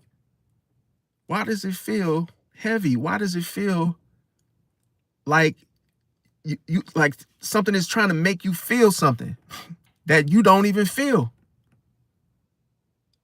So they project that onto you, and the mood swings that you ride on when you're around a Cancer, you wonder why it fluctuates. It's never the same from swing to swing. See that? That's done on purpose. And then how do you evade it, Pisces? How do you evade it? You empathize, meaning you chop it up with a Gemini. Not Gemini, Cancer. You chop it up with a Cancer. But here's the thing. You empathize, but don't absorb any of the emotions. It's like you take all the it's like you take everything off the pizza and give them the crust back. Give them the crust, take everything off, and hey, you can have it. Keep the crust. I don't want the emotions. You can keep that. So don't absorb it.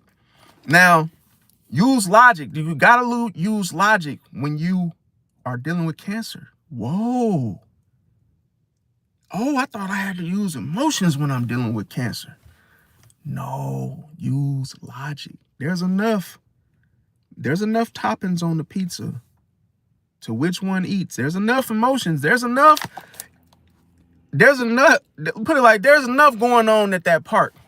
There's guilt trips to get on, and there's mood swings for everybody to ride on. There's enough. You don't have to bring any more emotions to it. Don't absorb none. Don't take none with you, and don't bring none. Everything's already provided by you from the Cancer, right? Now, here's the thing. When I said use logic when they use emotion. Cold-blooded.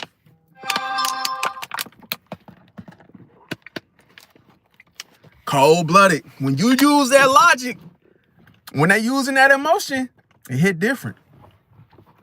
They're going to get mad, and they ain't going to want to talk to you because you're not feeding into their emotion. Their emotional stories, the stuff they tell you, you're not feeding into it. And here's the thing. Why does it work? Because a Cancer will calm down when you refuse to drown in their emotions. Cold-blooded. Because they're very hyper. When a Cancer gets to, going on that whole mood swing, they're riding that thing and they getting on a swing, and they all at that park setting them guilt trips. When you calm them down when you refuse to drown in their feelings. Because it always seems that a Cancer is in their feelings. Don't matter if it don't even matter if it's their birthday. Their birthday feels like a date from hell, right? It's the way that they make it seem, because they're always in their feelings. They're always acting like somebody's doing something to them.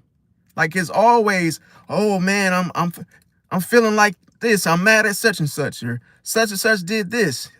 And it's like agony. It's like you could feel it because the way it's like they want you to feel it that way. That's why they tell the story like that. So you feel all the ripple effects. You feel all the features of which that car comes with. Got the power seats, got the airbags, all, different little features, and it's like they want you to feel all of that. When they talk to you, they want you to feel everything. They don't leave no emotions out. Now, the thing about it, that's just something to remember. Now, Leo is considered the ego player. Okay, it's all about the ego with the Leo. A Leo, how it starts is the fact that Pisces quiet glow, as we know.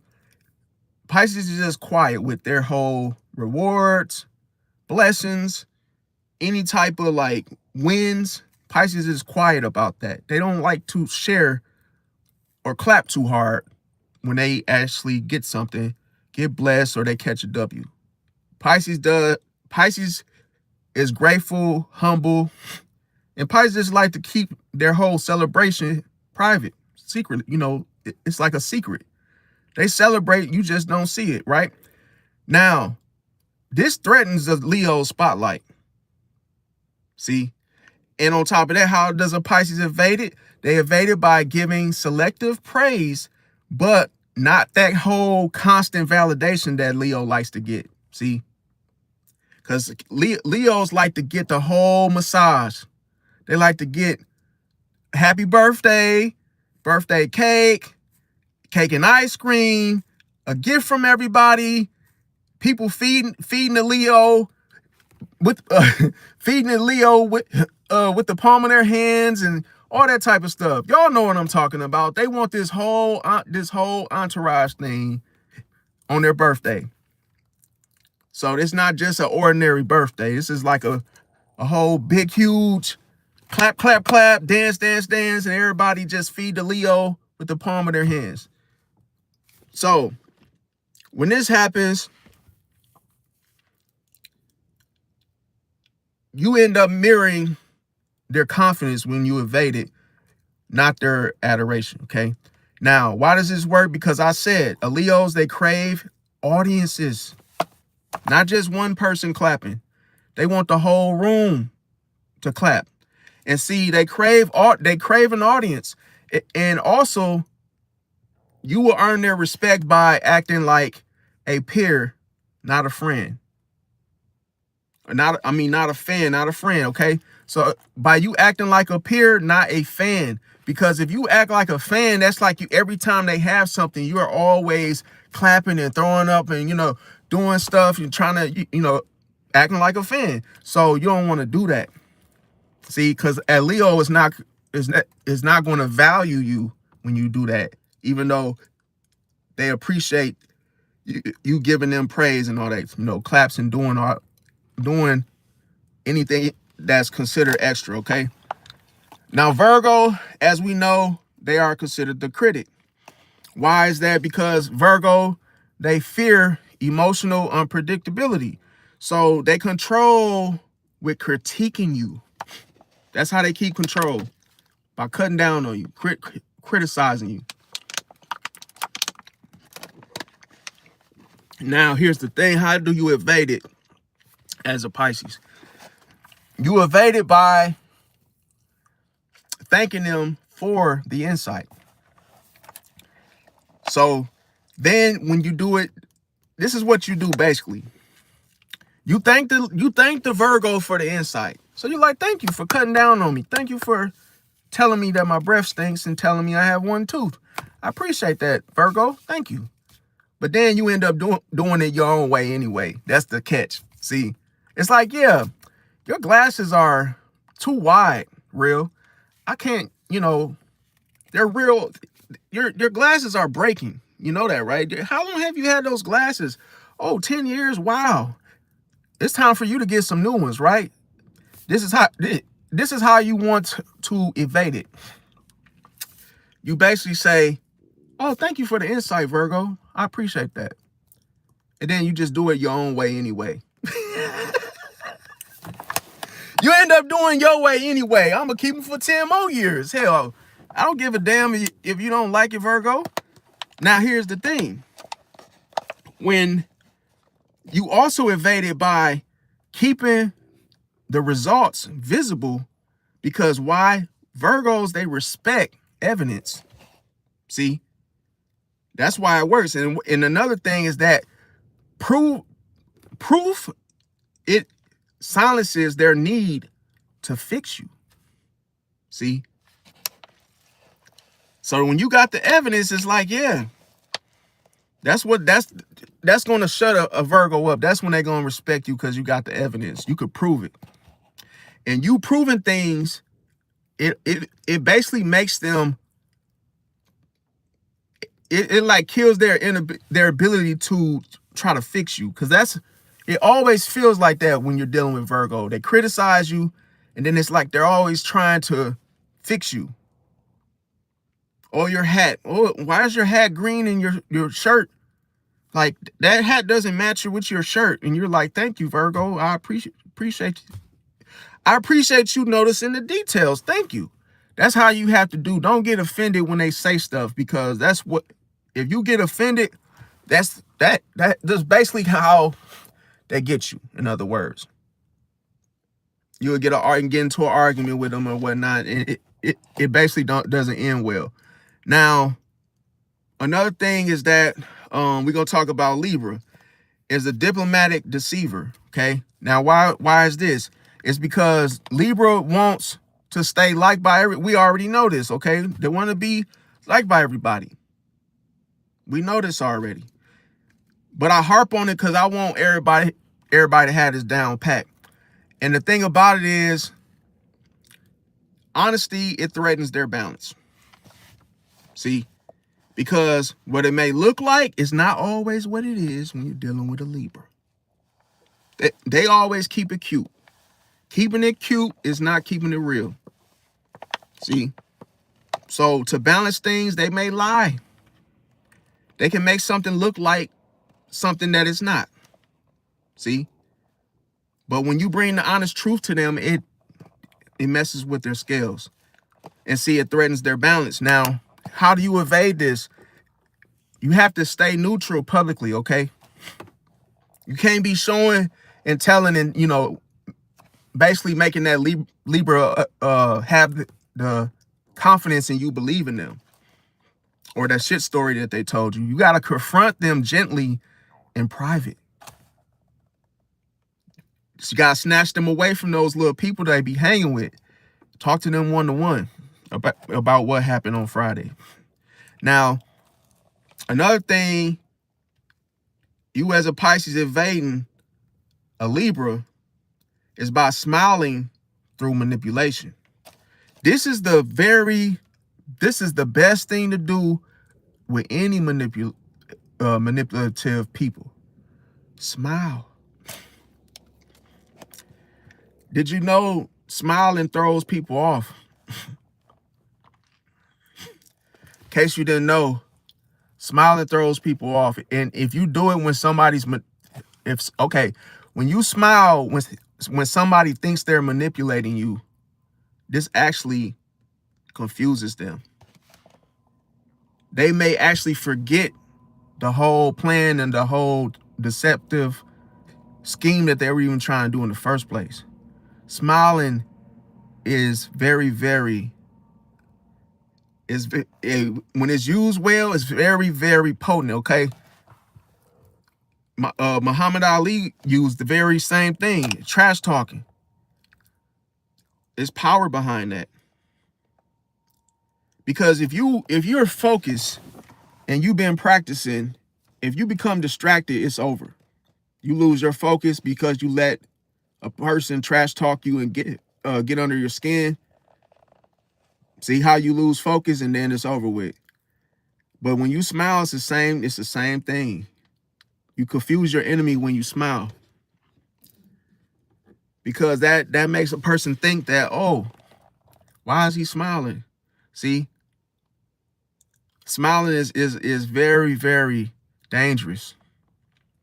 That's what I said. It depends on how it's used. Now, smile through manipulation.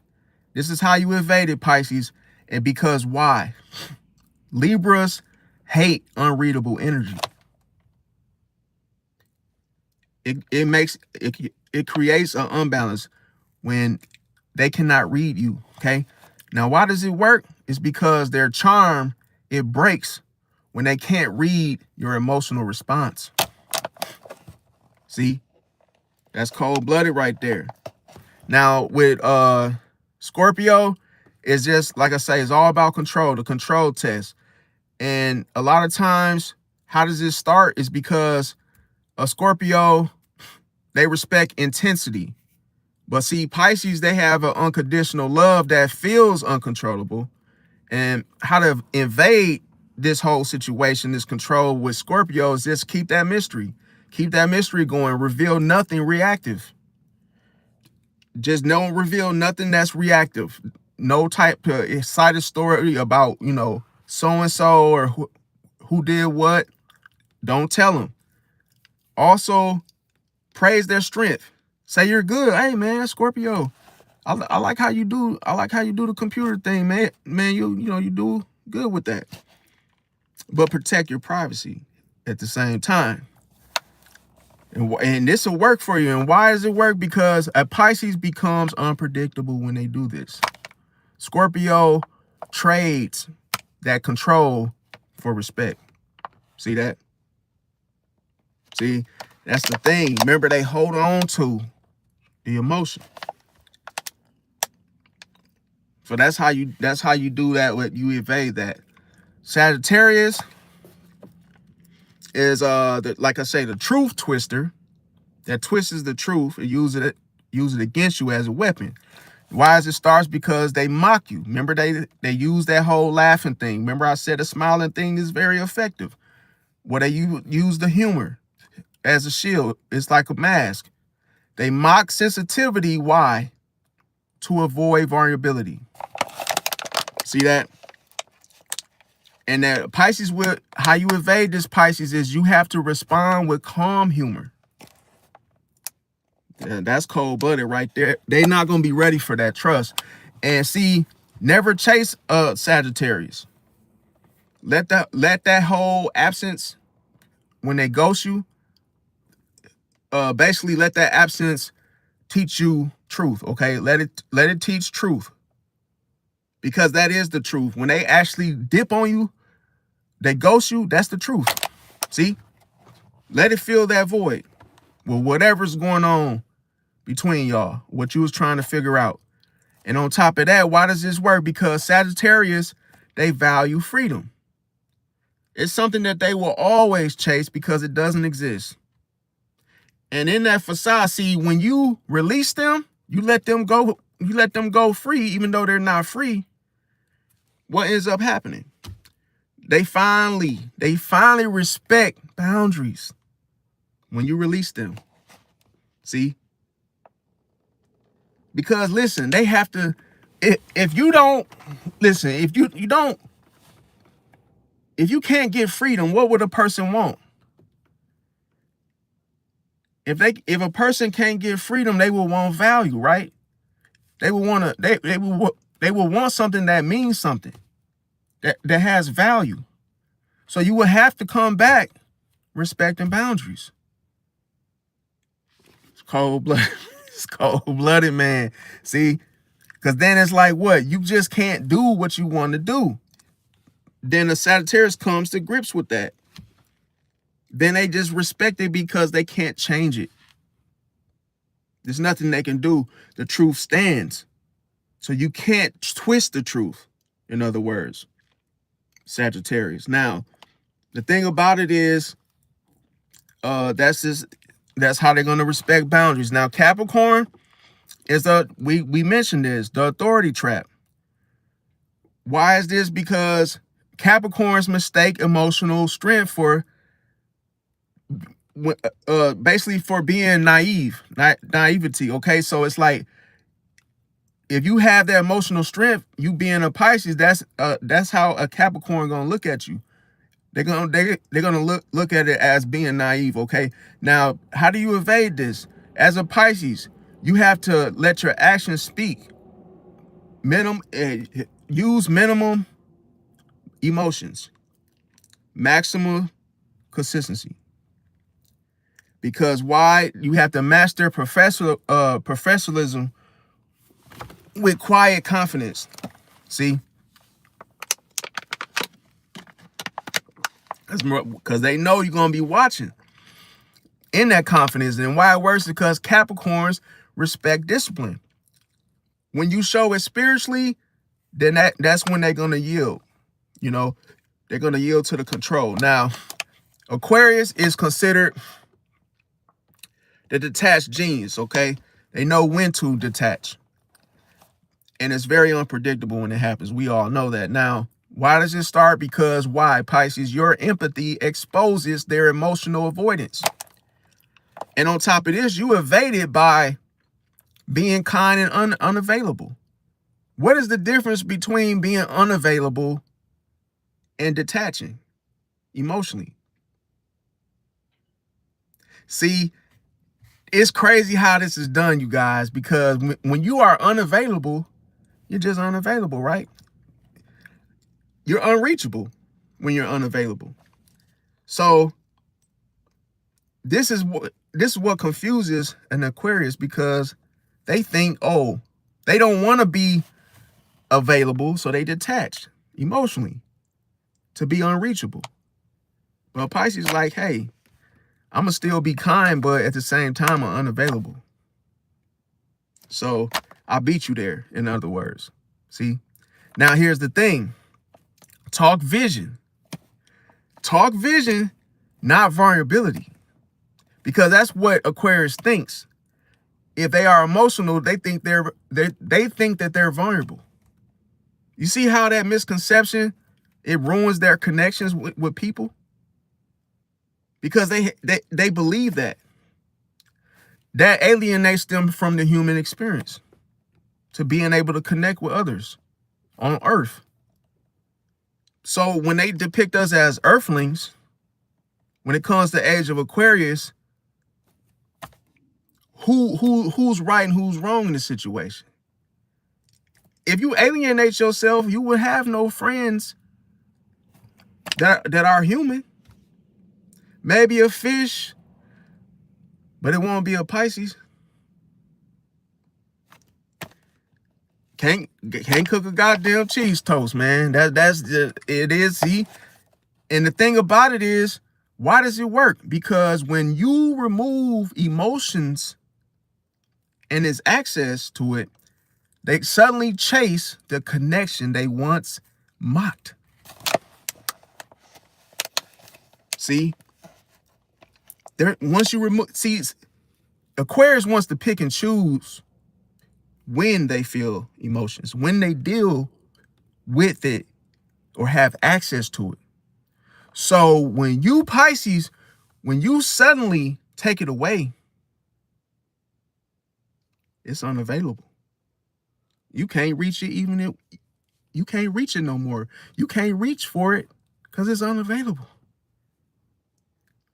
You basically, Aquarius, you did it to yourself. You wanted to detach and pick and choose when you come back and forth. But Pisces cut it off. Pisces cut off your decision to detach. No. You stay over there, Aquarius. You wanted to detach emotionally. Go ahead, alienate yourself. Go so far as Uranus will take you.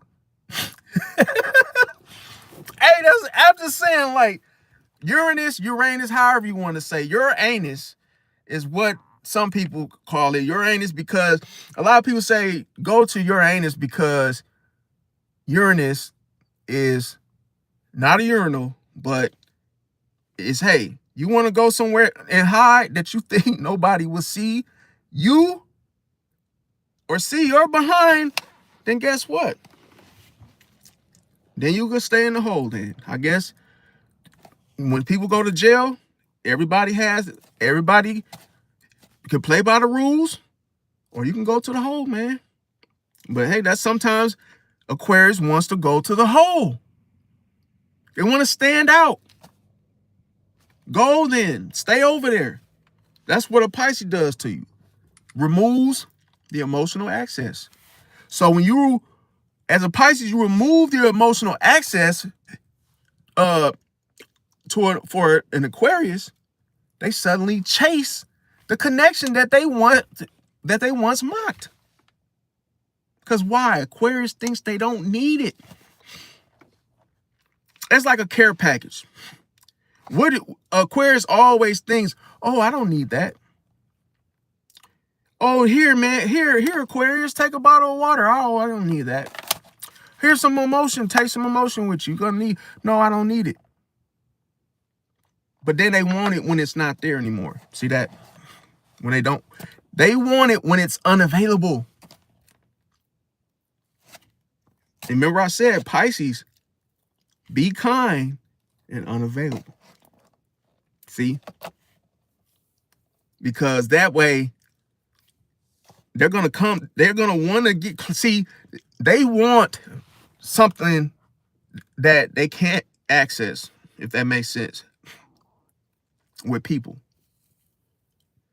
They want something that they can't have. So when it's unavailable, that's how you get them.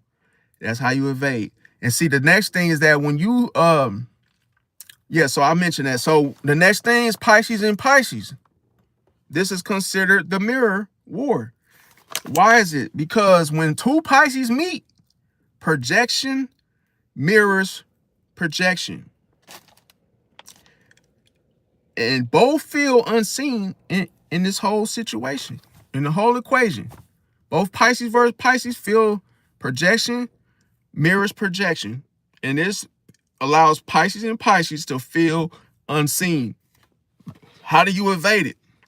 You have to ground yourself. Ground yourself before an emotional exchange between the two of you. Also, agree to transparency. So be honest with one another. Let's call each other out gently. And it works. See, it's fair. Remember I said gently. Because when two mirrors communicate consciously, reflection becomes growth instead of chaos. So so that's the whole point of it, is to get rid of the chaos. And it works. So let's do this, just a whole little recap thing. Is this: know that, like, when it comes to anger, Pisces, the best move to do is to use silence. Use silence, because it cancels out the whole anger situation. When it comes to control, people trying to use control, be the mystery, okay? Be the mystery. When it comes to people trying to criticize you, Pisces, give them their calm proof. See? When it comes to people trying to guilt trip you, that's when you have to detach. Use detachment. How can I feel the mood swing if I don't get on it? See, the power in choosing, the power in you deciding. There's power in it. Oh, I see the mood swing. Oh, I see your park. I see your park. You know, oh, there's a mood swing. There's another one. Okay. Oh, there's a couple little guilt trips too. Wow. Well, how about I detach? Therefore, it doesn't work. But I see it. That's Pisces. I see the mood swing. I see the guilt trips. But guess what? I'm not getting on it. I'm not getting on those mood swings. And I'm not going near those guilt trips. I'm going to detach. That's what you do. And see, when it comes to mockery, let me tell you a secret. Mockery, when people mock you, whether it's a Sagittarius or not, people mock you, make fun of you, crack jokes on you. Guess what you should do? Use humor. There's a difference. There's a difference between mockery and humor. If someone laughs at you, laugh back. Match the energy. Project it right back. Somebody cracks a joke, you crack a joke. Because why? If the intent is to hurt you with that weapon, and you send it right back, shots fired. All right. Oh, I wasn't expecting you to hit back. Oh, now you're using the truth bombs on me now.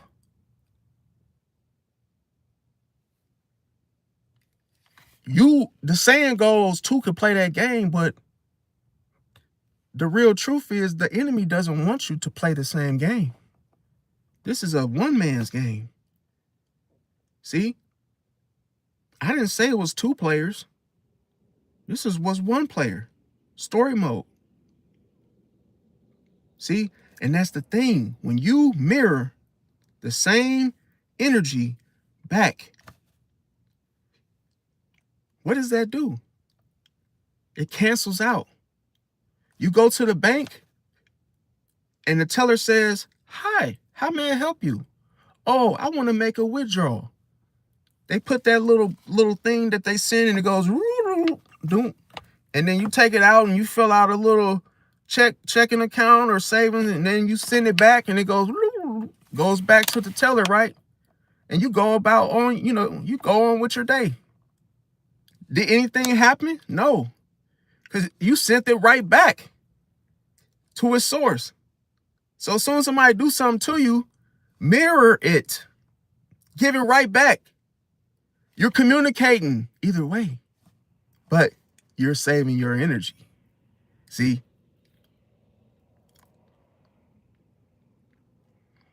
I remember one time, walked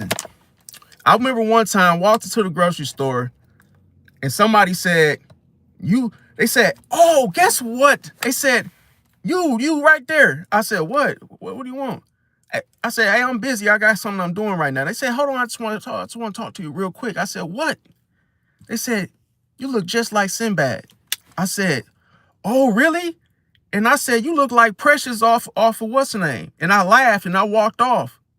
And she said, what you say? I said, you look like Precious. And I laughed and I said, what, you can't take a joke? You see how fast I mirrored the mockery? You said I look like Sinbad. I said, you look like Precious. And I said, and your feet ashy too. And them sandals you wearing, they too small. I thought we was being funny. Why are you offended? Because it was projection. See, they were trying to hurt me and they ended up getting hurt. That's how you mirror. You give it back.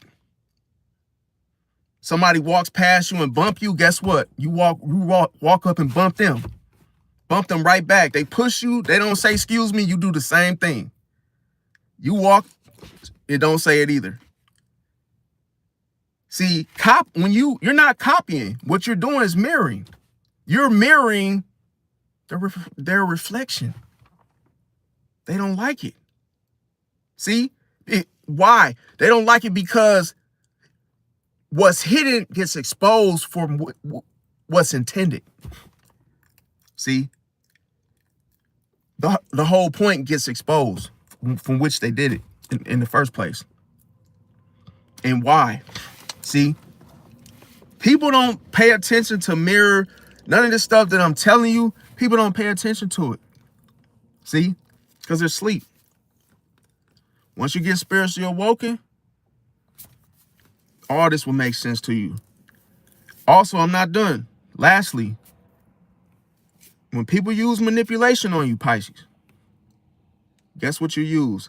Guess what the number one thing that destroys manipulation? Guess what the number one thing, and it's very easily done. The number one thing that destroys manipulation is intuition. Cold-blooded. Cold-blooded. Intuition is more slick, more powerful than manipulation. Did you know that? Why? Because it predicts before it happens. Manipulation doesn't do that. See? It's cold-blooded. And this is why Pisces always wins. Because they don't fight back. Oh, that's cold-blooded. They don't fight back, but how do you win and you don't fight back? What the hell? Because disrespect, it feeds off proof. So what are we fighting for? What are we fighting for? What are we fighting for? The less Pisces, listen, the less Pisces explains, the faster the false narrative collapses. Wow. So you mean to tell me that I could just win by just not saying nothing? That's powerful. See that? That's powerful. Don't say nothing. It's the best weapon. Don't say. Hey, that's the best thing. Why? Why do you still win when you don't fight back? Why? Energy is greater than words. Oh my God. Your energy destroys. Your energy is greater than words will ever be. Not sticks and stones, my guy. It's your energy. Energy controls the room, not words.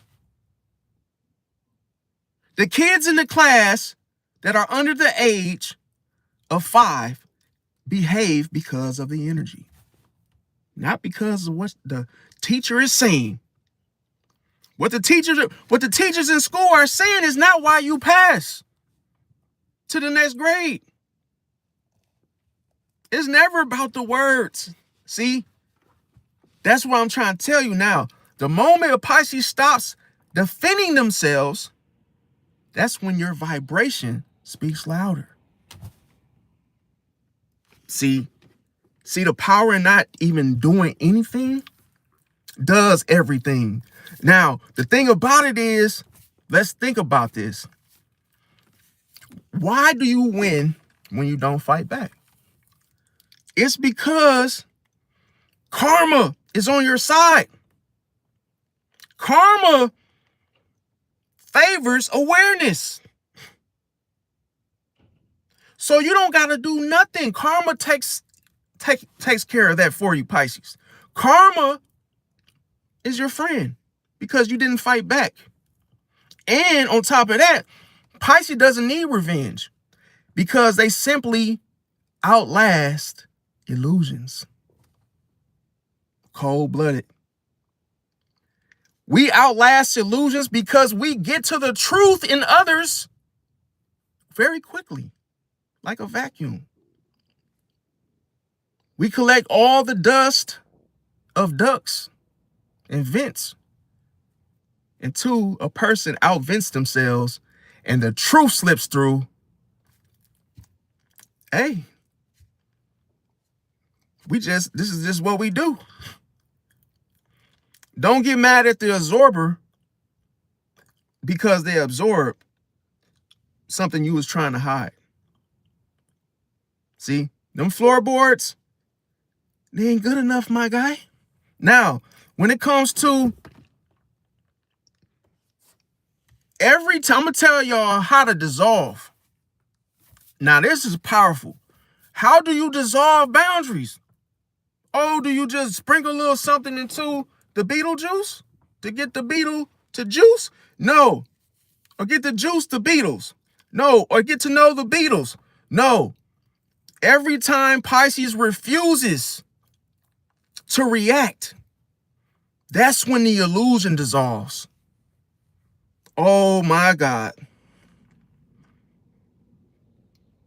You dissolve all boundaries, Pisces, because you don't react. You just mute. So everything around you dissolves. It can't last. It can't exist because you don't react. People are holding on to the rails to not be exposed when you don't react. They start listening to music in that silence because every wall that they have put up and set aside starts to collapse because you're quiet. They're fighting the silence. They're fighting the silence within you, Pisces, because it is exposing them. They're holding on to those Apple earbuds. They're turning the music up louder. They're starting to sing the songs that they don't even like because you're quiet. Then they have to do something to kill the silence. Whoo!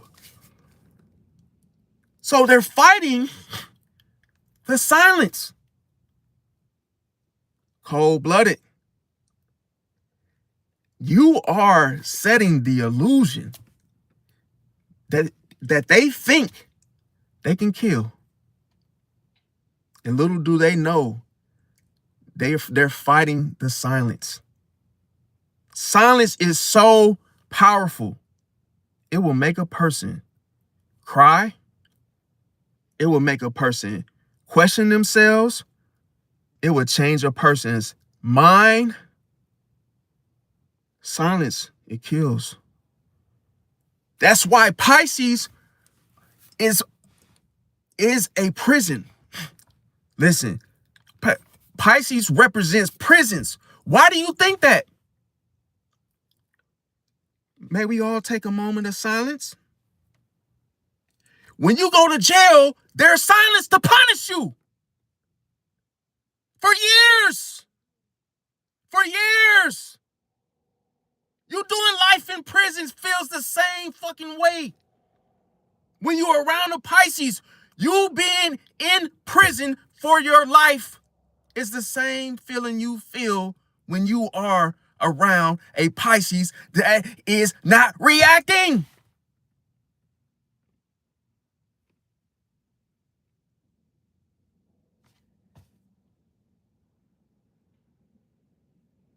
People lose their minds in prison from that silence.